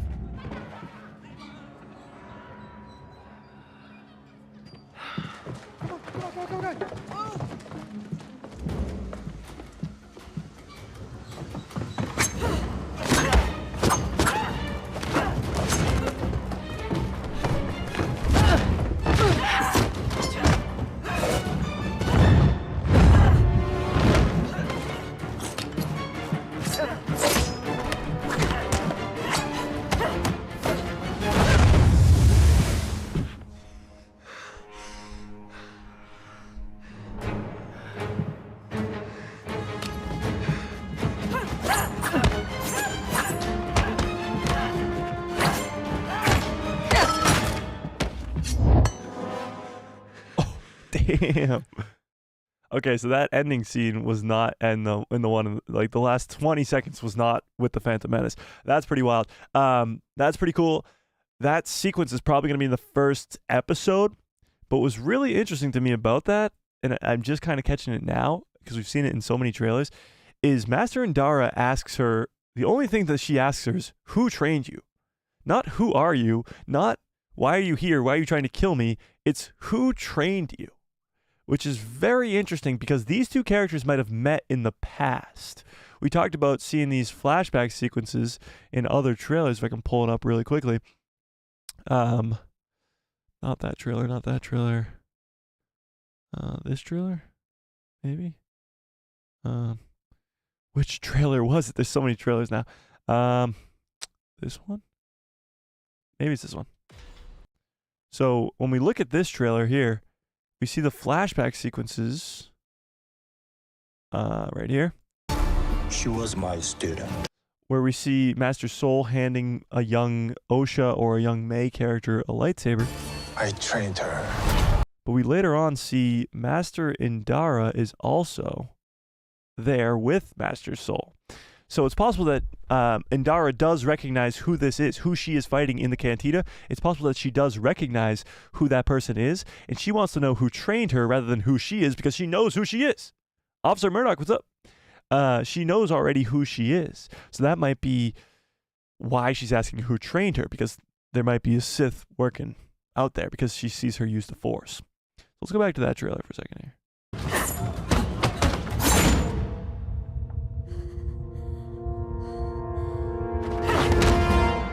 So right there, she realizes that she's pretty well trained. The Force doesn't really stop her. Then she goes, oh shit.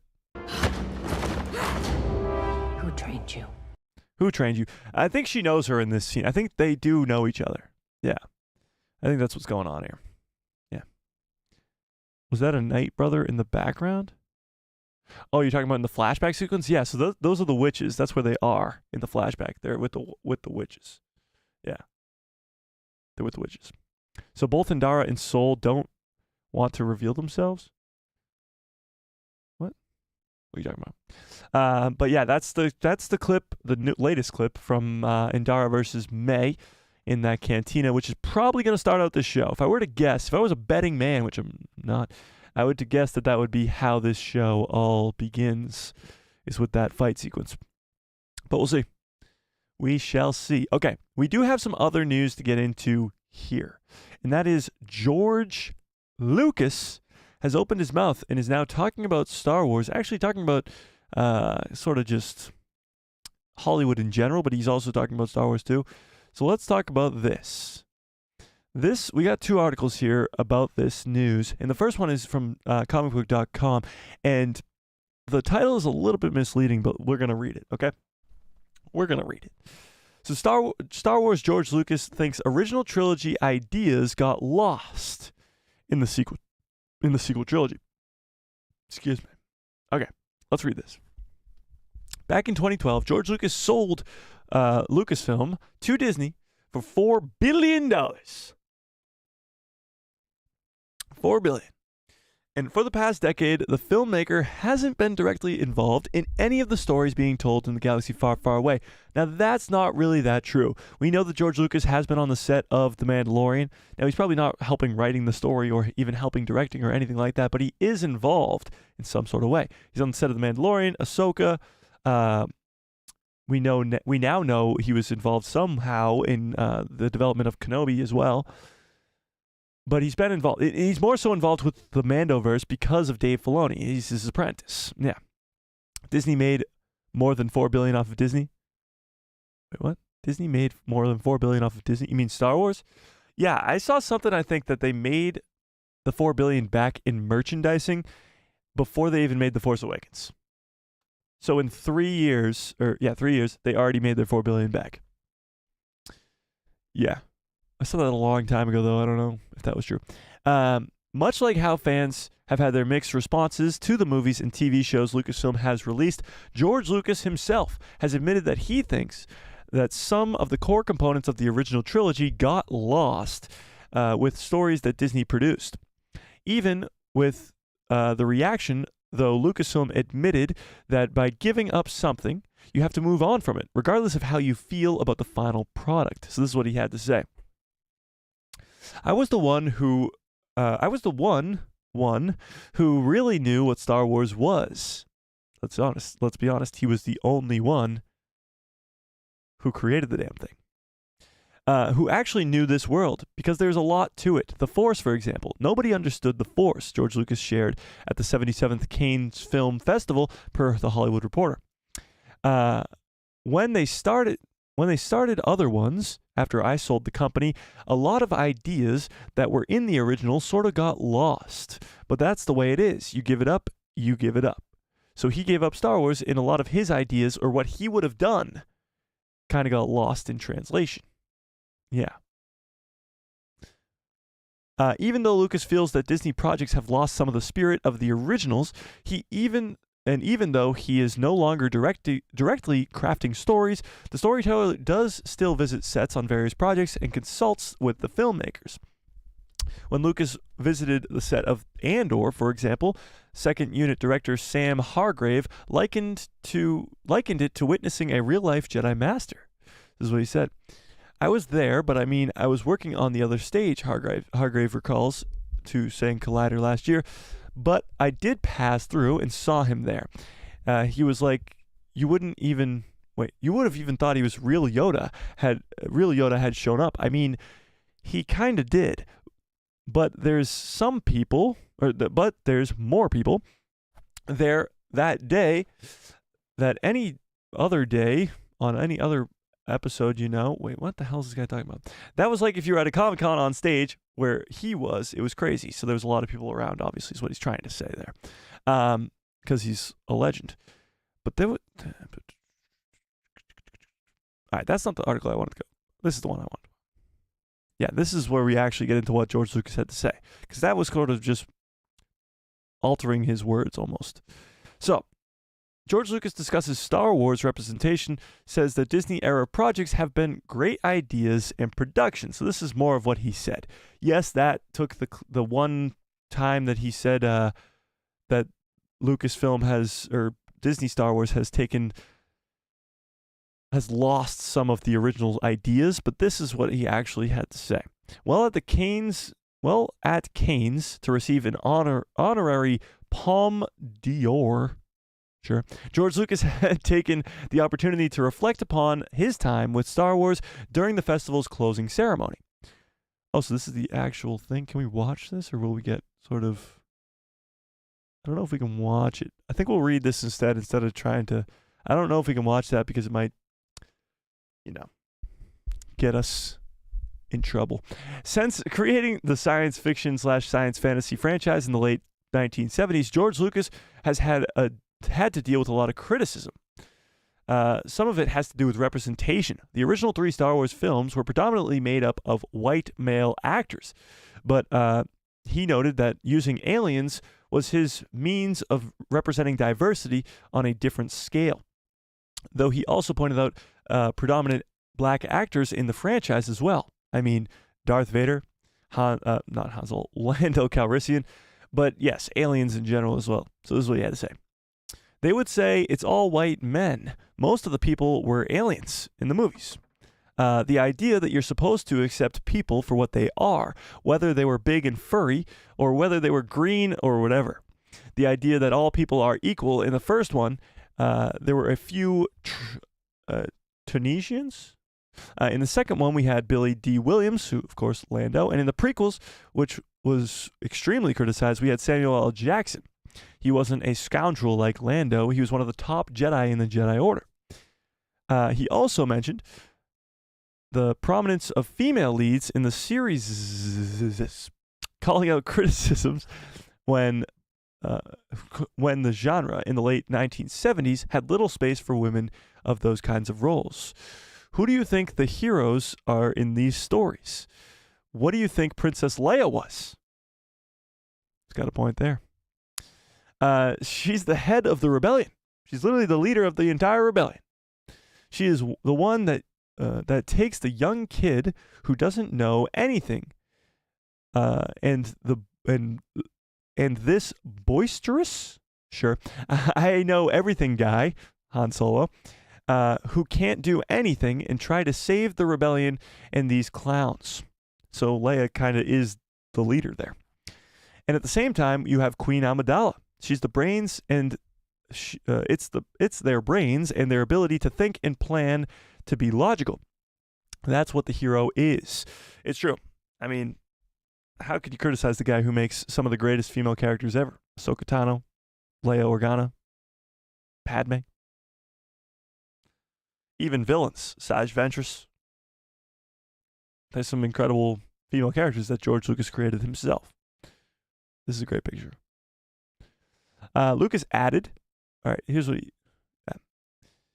Lucas added that the discrimination did exist in the context of his franchise universe, but he wanted to focus on droids. Interesting.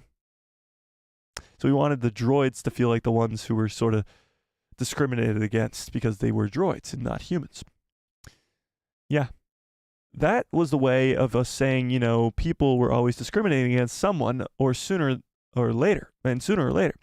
That's what's going on here. I mean, we already started with AI saying we can't trust these robots.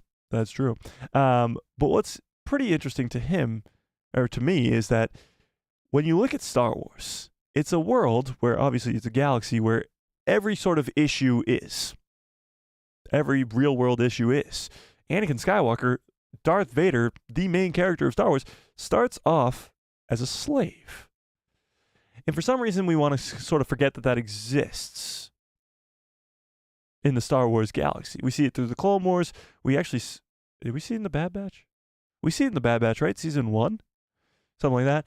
It's something that happens. And obviously, we're supposed to believe that it is bad because it is bad.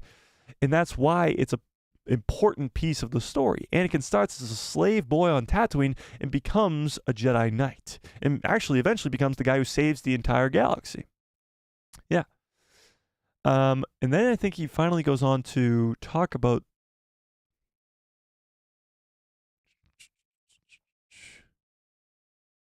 I want to see where he talks about the Disney Star Wars stuff.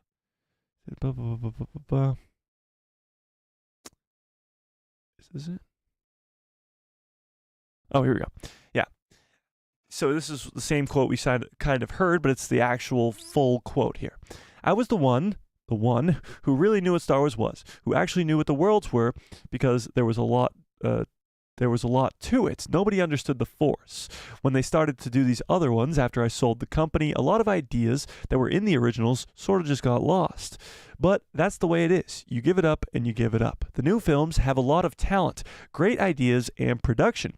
I feel like they have come from my children, and sometimes it hurts a little when you watch them grow up and go away from you.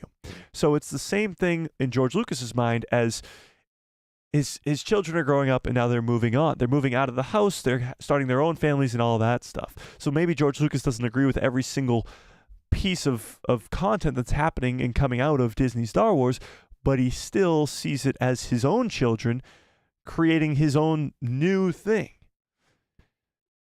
i.e. Dave Filoni, really. But it's also other creators as well, because he's on the set of Andor and Kenobi and all these other places. So it's not really his story anymore, but it's still, like he says, lots of great talent, great ideas, great production. It's still Star Wars. I'm interested to know what you guys think about this. George Lucas has been gone from Star Wars for about 12 years. 12 years. And he hasn't really had a say in what happens in the Star Wars galaxy. And now he's come out to say that, yes, it's lost some of its feel from the original movies, but there's still a lot of great productions and great ideas, and it still feels like my children are making it. But it just feels like they've gone away and grown up out of the house. What do we think? Is that sort of how we feel about Star Wars now? Obviously, George Lucas has a completely different perspective than we do because he created the damn thing.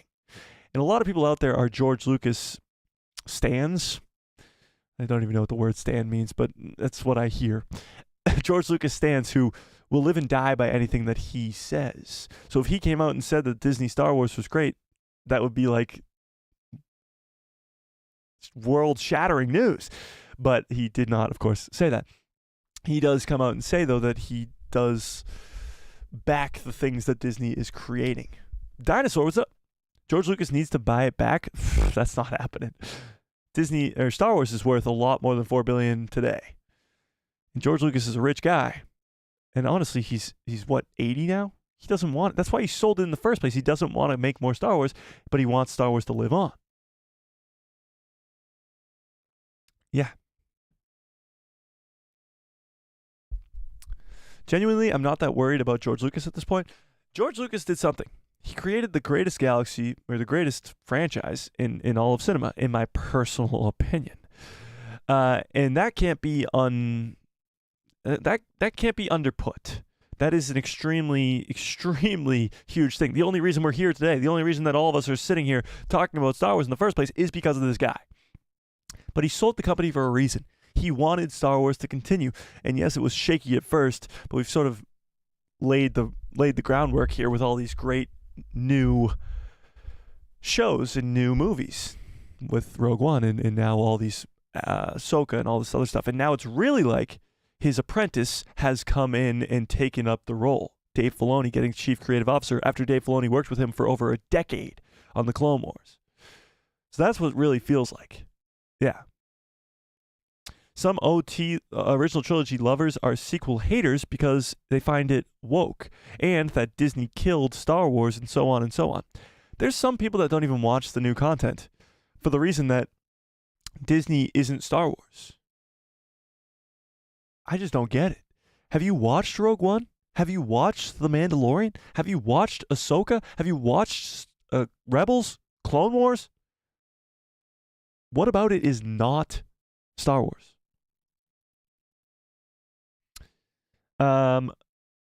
Anthony, what's up? Anthony says, hi, Mike. I didn't know about this live stream. I've been busy doing laundry. The reviews for the Acolyte seem relatively mixed. Well, clearly you weren't here for that. They were all, except for a few that mixed, couldn't even describe them. They were positive, but saying that they were mixed. They were all relatively extremely positive. Yeah.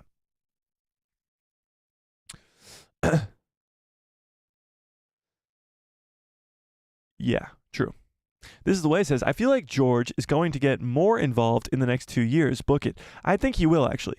I think he realizes that obviously he's getting older and he doesn't have to create Star Wars. He can just help out. Be that sort of Yoda. Be the guy on set that goes, yeah, that's a good idea. No, how about this? Or no, this works like that. He's sort of the guy who knows everything. He can just sit there and be the know-it-all guy. He doesn't have to create, he doesn't have to direct, he doesn't have to write, he doesn't have to do any of that. He can just be the question guy. You throw questions off of him. Yeah. Tony says, what? Are you talking about the definition of a fan? A person who likes or admires someone, such as a famous person, or someone who is very or someone in a very enthusiastic way. Yes, I'm confused. Why are we sending the definition of a fan? Mando United says, I saw something about Dave Filoni and George Lucas making their own Clone Wars show together earlier today. I've not heard anything about that. I don't know if that's true or not. I cannot confirm nor deny that, but that would be amazing. I know we're definitely getting another animated show. We don't know what it's going to be, whether it's Clone Rebellion, whether it's a Luke Skywalker Jedi Temple show. We don't know. The Bad Batch is over. It's been over for a few weeks now, and we don't know what the next animated show is going to be. But it would be awesome if George Lucas was involved in it in some sort of way. That'd be great. Yeah, that'd be fan-freaking-tastic. Yeah. Anthony says, not at all. That would be like saying that Ian Fleming or Tolkien opinion on James Bond or Lord of the Rings because they haven't written new material and aren't involved in the new content. Yeah, well, obviously they created that, but those guys aren't involved in the new content. That's what I'm saying. Like, neither is George Lucas. Yeah. Get Sam Witwer in there too. Yeah. If they're gonna do a new animated show, you best believe Sam Witwer is gonna be in there. The guy loves Star Wars. Yeah, we want people who love Star Wars working on Star Wars too. That's why Dave Filoni, Jon Favreau are the GOATs, because they love Star Wars and they love working on Star Wars. That's why I really am excited about the Acolyte as well. When you look at Amanda Steinberg, who is this massive Star Wars fan, and all she talks about is being this huge prequel Star Wars fan, it's great that she's the lead of this show. It's so freaking fantastic. Yeah. What? Where are you seeing this? All right, do I have to go look this up? You guys both saw this? George Lucas, let's see.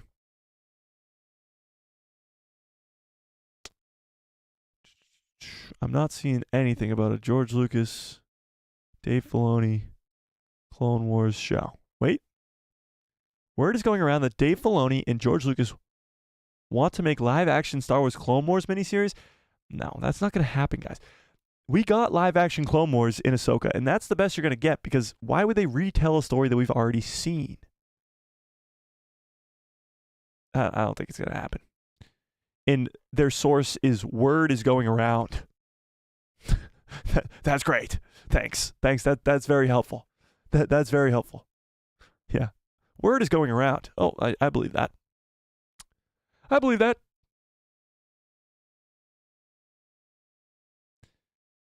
Word is going around. That's hilarious. Okay. Okay. John Groom says, yes, I see something about a live-action Clone Wars miniseries directed by George Lucas. Yeah, again, the source is word is going around. That's your word. That's your source. Dinosaur says, oh, I just read that, damn it. Cole says, because they still own the rights. George Lucas has passed on the baton to Disney because he was done. Well, he wanted more stories to be told. That's why he did it. Yeah. Do you think the sequels will age like the prequels? I'm actually really, really intrigued to see how the sequels will age. Because obviously there's still the majority, or I guess it's not really the majority, but there's a massive portion of the fandom that sits here and really, really, really, really dislikes the sequels. And they are very, very vocal about it. Now, the same thing happened with the prequel trilogy. The critics hated it, but the fans at the time liked it a lot more. So I'm interested to see if the sort of kids who grew up on the prequel trilogy in 10, 15 years, or maybe even not that, maybe even 5, 10 years, how, when they grow up, if they're going to back the sequel trilogy like we back the prequel trilogy. Because it's more of what you grow up on. If your first Star Wars experience is the sequel trilogy, you're going to feel attached to it more. And maybe you see something we don't. I don't know. I'm really intrigued over the next 5 to 10 years to see how the sequel trilogy evolves. If it does turn into that prequel, if it ages like the prequel trilogy does. I'm intrigued. I don't know if it will, but I'm intrigued. I don't know. I find it hard to believe that it will, but I would like it to. I would like it to. Yeah. Fearless says, if this is true, then we might eventually find out what happens to Cody. I'd love to see what happens to Cody, but I think we'll see that in a Clone Rebellion type animated show. That's where it's probably more likely to happen, yeah. Yeah. Sorry, guys. Everyone says that Twitter account just starts rumors and is not reliable. Yeah, in 2 seconds, I didn't believe it. Like, you guys were saying that, and I was like, that doesn't sound, yeah, no. Yeah. No. David says, the sequels has an extended animated show like the Clone Wars to add to the plot to make the sequels age better. Oh, it needs that. I agree. I mean, you look at the prequel trilogy, it has 7 seasons. Really 10 seasons because of the Bad Batch, but 7 seasons of an animated show to make it better. And not that the prequel trilogy can't stand on its own, because it can. But if the sequel trilogy gets a 7-season show, probably before it with Luke's Jedi Temple, I think it could be a lot better, or at least perceived a lot better. Just because you get that story of how Luke fell, how he ended up the way that he is in The Last Jedi, and how Kylo Ren fell too, which would be a great story to tell, if you ask me. People are desperate for an 80-year-old to come back and save Star Wars. Let him enjoy retirement unless he wants to come back. Yeah. He should be a consultant. I agree. Yeah. I agree. Yeah. I don't believe the majority dislikes the sequels. The minority is the sequel haters, and they're just louder. And my problem with them, I have problems with them too, but I like them anyway. I see things to like in the sequel trilogy. I think there is room to improve and improve outside of the sequel trilogy, like with the Bad Batch. The Bad Batch is 40 years before the sequel trilogy, and it improves the sequel trilogy, which is crazy. So I actually agree with you there. I do agree with you. Yeah. We should do sequel watch parties, see if we get a different light watching it together. That would be something. That would be something. The sequels are very similar to the prequels in a way.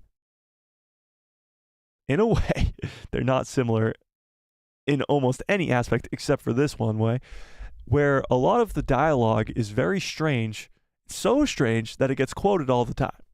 I mean, somehow Palpatine returns. And well, when we watched through it, we would get a lot of that. They fly now, they fly now. And it's like the the prequel trilogy. You got I hate sand. It's very similar. Yeah. Yeah. We get young Kylo. I'm down for that. I'd be down for that for sure. For sure.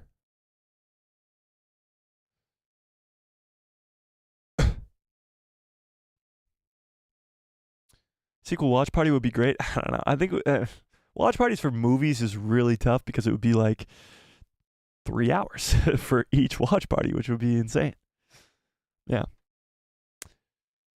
Mando is also setting up some stories elements from the sequel trilogy to enhance it. Yeah, for sure. 100%. The Mandalorian Season 2, which is one of the greatest single seasons of any Star Wars content ever, does set up the sequel trilogy a lot with the Snoke-looking, Bacta-tank-looking guy, with Dr. Pershing, with all the Grogu stuff. Yeah, for sure. Yeah. Yeah. Is there anything else that we wanted to get to here? We went through all those Acolyte reviews. What's really good to me, or what's really exciting to me, is that all these reviews, for the most part, all of them, are way more positive than I thought they would ever be. And that's the greatest thing. I have really high hopes for this show. I really do. I really, really, really do. I want to actually talk about this. Let's do this before we get out of here. Because oh, wait, what? Oh, what? Okay, I thought there was a new trailer in my way. I want to know what you guys think. I made this video yesterday. We talked about it a little bit on live stream. I want to know what you think. Is this Plo Koon? What do we think? Is it Plo Koon? Give me a 1 into the chat if you think it's Plo Koon. Give me a 2 if you're like, no, it's probably just another Keldor species or just another Jedi or whatever. Yes, no, 1, 2, Plo Koon. Could be. What do we think? What do we think?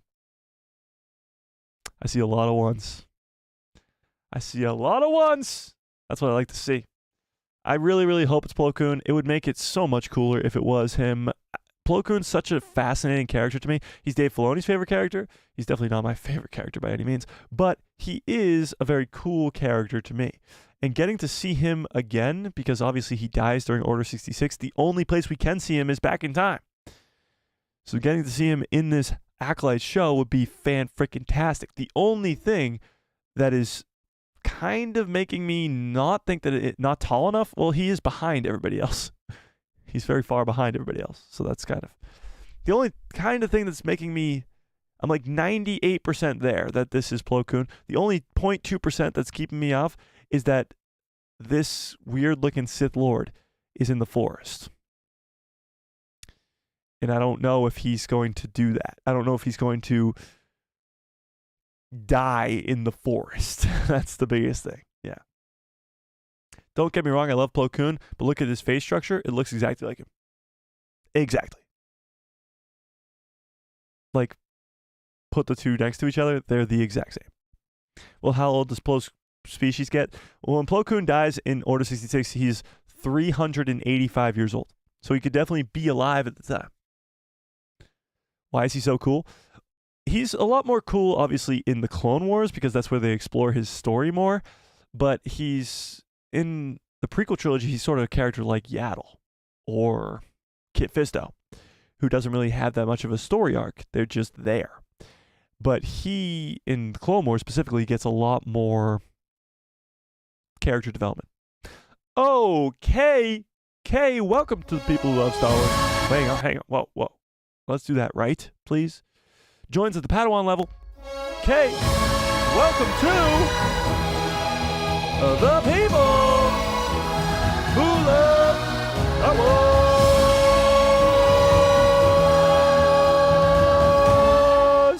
Oh yeah, Kay, I appreciate that quite a bit. Welcome to the people who love Star Wars. I appreciate it. You are now instantly put in for next week's biggest giveaway in channel history so far. I appreciate it. I appreciate it. So you give it a 50% chance that it's Plo Koon? Yeah, I'm a lot higher than 50%, but that's just me getting hyped up. It looks exactly like him. There's no reason for them to be hiding this character if it's not him. I don't know. It just seems a little bit strange to me. Holy fuck. This is where the fun begins. Tony! What the hell? Where am I? Is my screen black? Tony, did you break the stream? This is where the fun... The stream! Oh, I fixed it. Tony broke the stream with this massive $10 holla. Holy shit, Tony. Very, very generous. Do a Plo Koon impression? I will definitely do a great Plo Koon impression for you, Tony. That is extremely generous. Let me pull it up, though. Did the screen go black for a second there when I was trying to fix it for you guys, or was that just on my end? Is that just on my end? I'm not too sure. But Tony, you broke the stream. Let's pull up a Plo Koon line. Plo Koon, Clone Wars. Oops, Plo Koon, Clone Wars lines. I need to get my impression going, yeah? All right, here we go. Here's Plo Koon. This is episode like 3 or 4 of the Clone Wars series total. The air in here is getting a bit stale. Don't look at me. It's Boost, sir. He only Fun fact, really quickly, fun fact. The guy who voices Obi-Wan Kenobi in the Clone Wars, James Arnold Taylor, he also voices Plo Koon. takes a bath on his own leave. Save it. Just keep working on the pod, not your jokes. Do you think we've got a chance, General? I don't believe in chance, Commander. I know if we work together, we will stay alive. And Oh no. Oh no. How am I supposed to make my voice sound like that? I don't believe in chance. I don't believe in chance, Commander. That's horrible. I feel really bad, Tony. That was a lot of money. I appreciate it quite a bit. It was not perfect. Hang on. I got it. Hang on. and someone will find us. With all due respect, General. Okay. Strategic. Someone will find us. That is horrible. That sounds way more like someone will find us. That sounds like what's that actor's name from the what the hell's his name? The League of Extraordinary Gentlemen. Do you guys know what I'm talking about? He talks like this. He talks like this. He talks like this. He talks like this. Sean Connery. Yes, Sean Connery. Exactly. Yeah. Cover your mouth. Okay. Let's try it again. Let's see what he says. Strategically, it doesn't make any sense for someone to come look for us. If I was in command, I'd be hunting that weapon down. I value your life more than finding that weapon. Okay. Let's try that. I value your life more than finding that weapon. I don't know. That wasn't half bad. That wasn't half bad. I appreciate it. Sean Connery, yeah. The original James Bond, yes, true. True.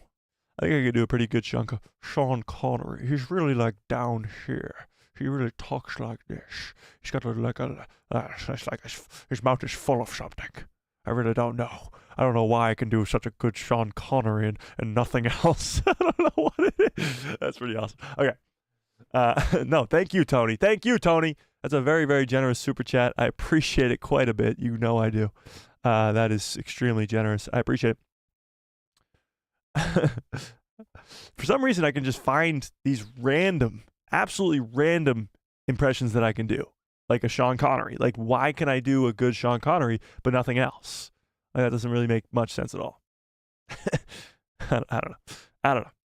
Maybe it's easy to do. Maybe he's got easy accents to do. He's got the really easy accents to do. I don't know. Thanks, Starship. Thanks.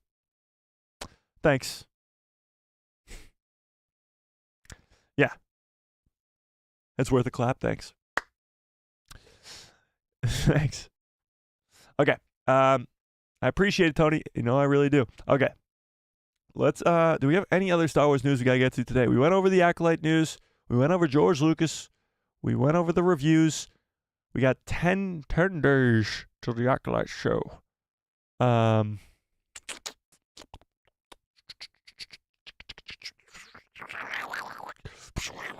Let's take a look at some of these images from the Acolyte red carpet premiere. We got a first look at the whole cast together here. This is actually pretty interesting. I believe these are probably the young actresses who are playing the Amanda Steinberg character. Why are there two of them? Is this confirming that they are twins? Or what's going on here? You got Daphne Keane, who looks like she was cropped into this image almost. You got Carrie-Anne Moss, Lee Jang-cha, the twins there. She looks like she's dressed up as Padme, but that's Amanda Steinberg. I don't know who that is, or that. This is Manny Jacinto. I don't know who that is. This is the other dude who's playing Yord. Blanking on his actor's name, and that's Leslie Headland back there. That's our official look at them. This is Lee Jang-cha. Wait, did he change? Oh, no, he's wearing a single. That's just a... Okay, well, that's just a look at him, I guess. That's the whole cast, or what is the cast that was at the red carpet. That's pretty awesome. Pretty cool. Pretty cool. If I do say so myself. Yeah. Star Wars Bro says, I'm kind of new to your channel. Do you post videos on this show when the show comes out? Yeah, so we'll do breakdown videos after every week's episode. If you go back and look at the channel, we do breakdown videos for every week of the Bad Batch episodes too. We do watch parties for the episodes. We do breakdowns. We do, obviously, speculation videos and stuff like that. Yeah, we do it all. We cover it as much as we can. Have you ever played Star Wars Galaxy of Heroes? Is that the mobile game? I've not played it before, but I have heard some pretty good things. Some people live and die on that game. Yeah. David says, blonde lady top left is the High Republic actor with the purple skin. Oh, okay. Hang on. Blonde lady top left. Oh, okay. So this is the girl who's playing what the hell's her name? Vanessa Rowe. Yeah, okay. Interesting. Makes sense.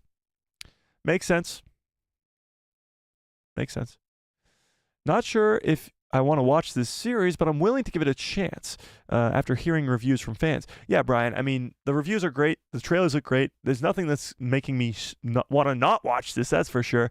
So I'm definitely going to watch the premiere, and we'll go from there. I mean, everybody can make their own opinions based off of it soon. Yeah. Star Wars Bro says, I'm glad I found your channel. There's not too many good Star Wars channels. I appreciate that, Star Wars Bros. I really do. That's very nice of you to say.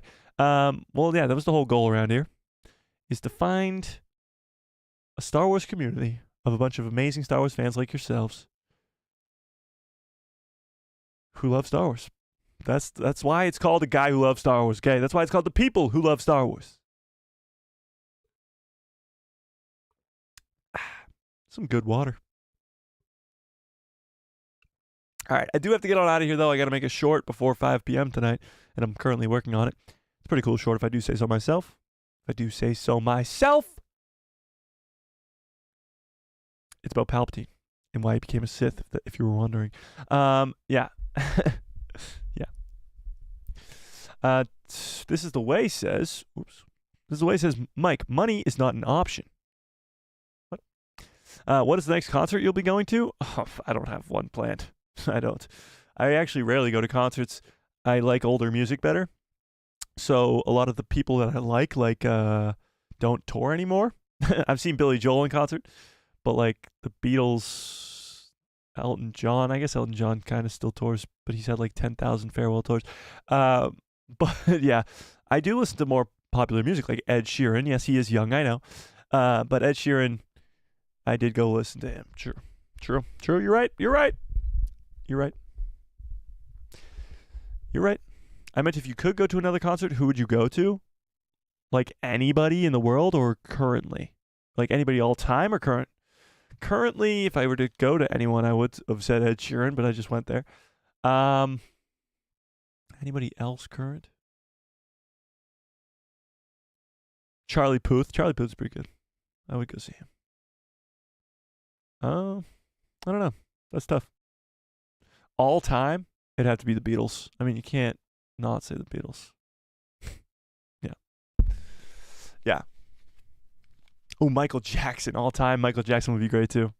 Ariana Grande would be pretty cool. Britney Spears. Yeah. Okay. I gotta get on out of here. We've completely gone off topic. Looks great so far. Reviews for the Acolyte, all positive. Pretty much no negatives. And it looks freaking fantastic. I can't wait. 10 days. 10 days. That's all we got to wait. Watch out for a video tomorrow, probably. If you haven't watched yet, go watch the video I made yesterday about Plo Koon being in the Acolyte show. Go check that out. And watch out for a short later today. What is my longest stream? That's a great question. I believe it's one where we played through Jedi Survivor last year, and it's probably about 4 or 5 hours, but that's because we were playing a video game.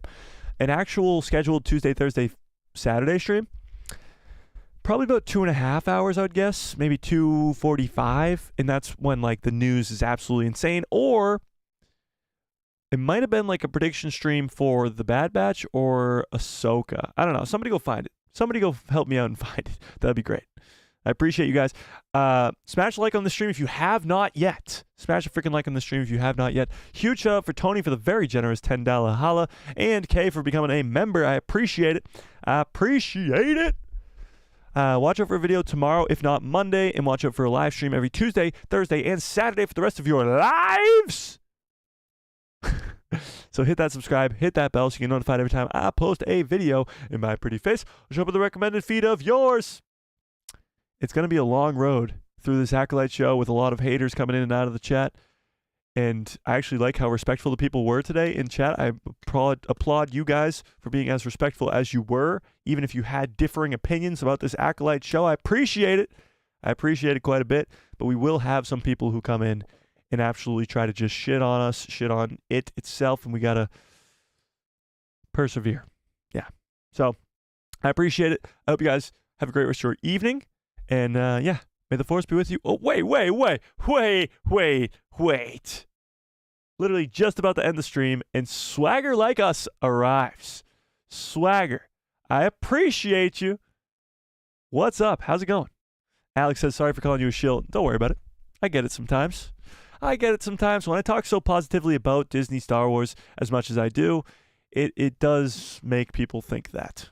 But obviously, there's no way Disney's paying me after what I said even today about Kathleen Kennedy and Bob Iger. And yeah, and what I say about the sequel trilogy. I voice my opinions, whether I like them or not, and for lack of getting paid by Disney or not. Yeah. Okay. I'm going to get on out of here. You guys are the absolute best. I appreciate every last one of you more than you will ever know. Go join the Discord if you are not there yet, and so the conversation can keep on going. Yeah. All right. I'm going to get on out of here. Smash like, hit subscribe, hit that bell, blah, blah, blah, blah, blah, blah, blah, blah, blah, blah, blah, blah. May the force be with you. Always.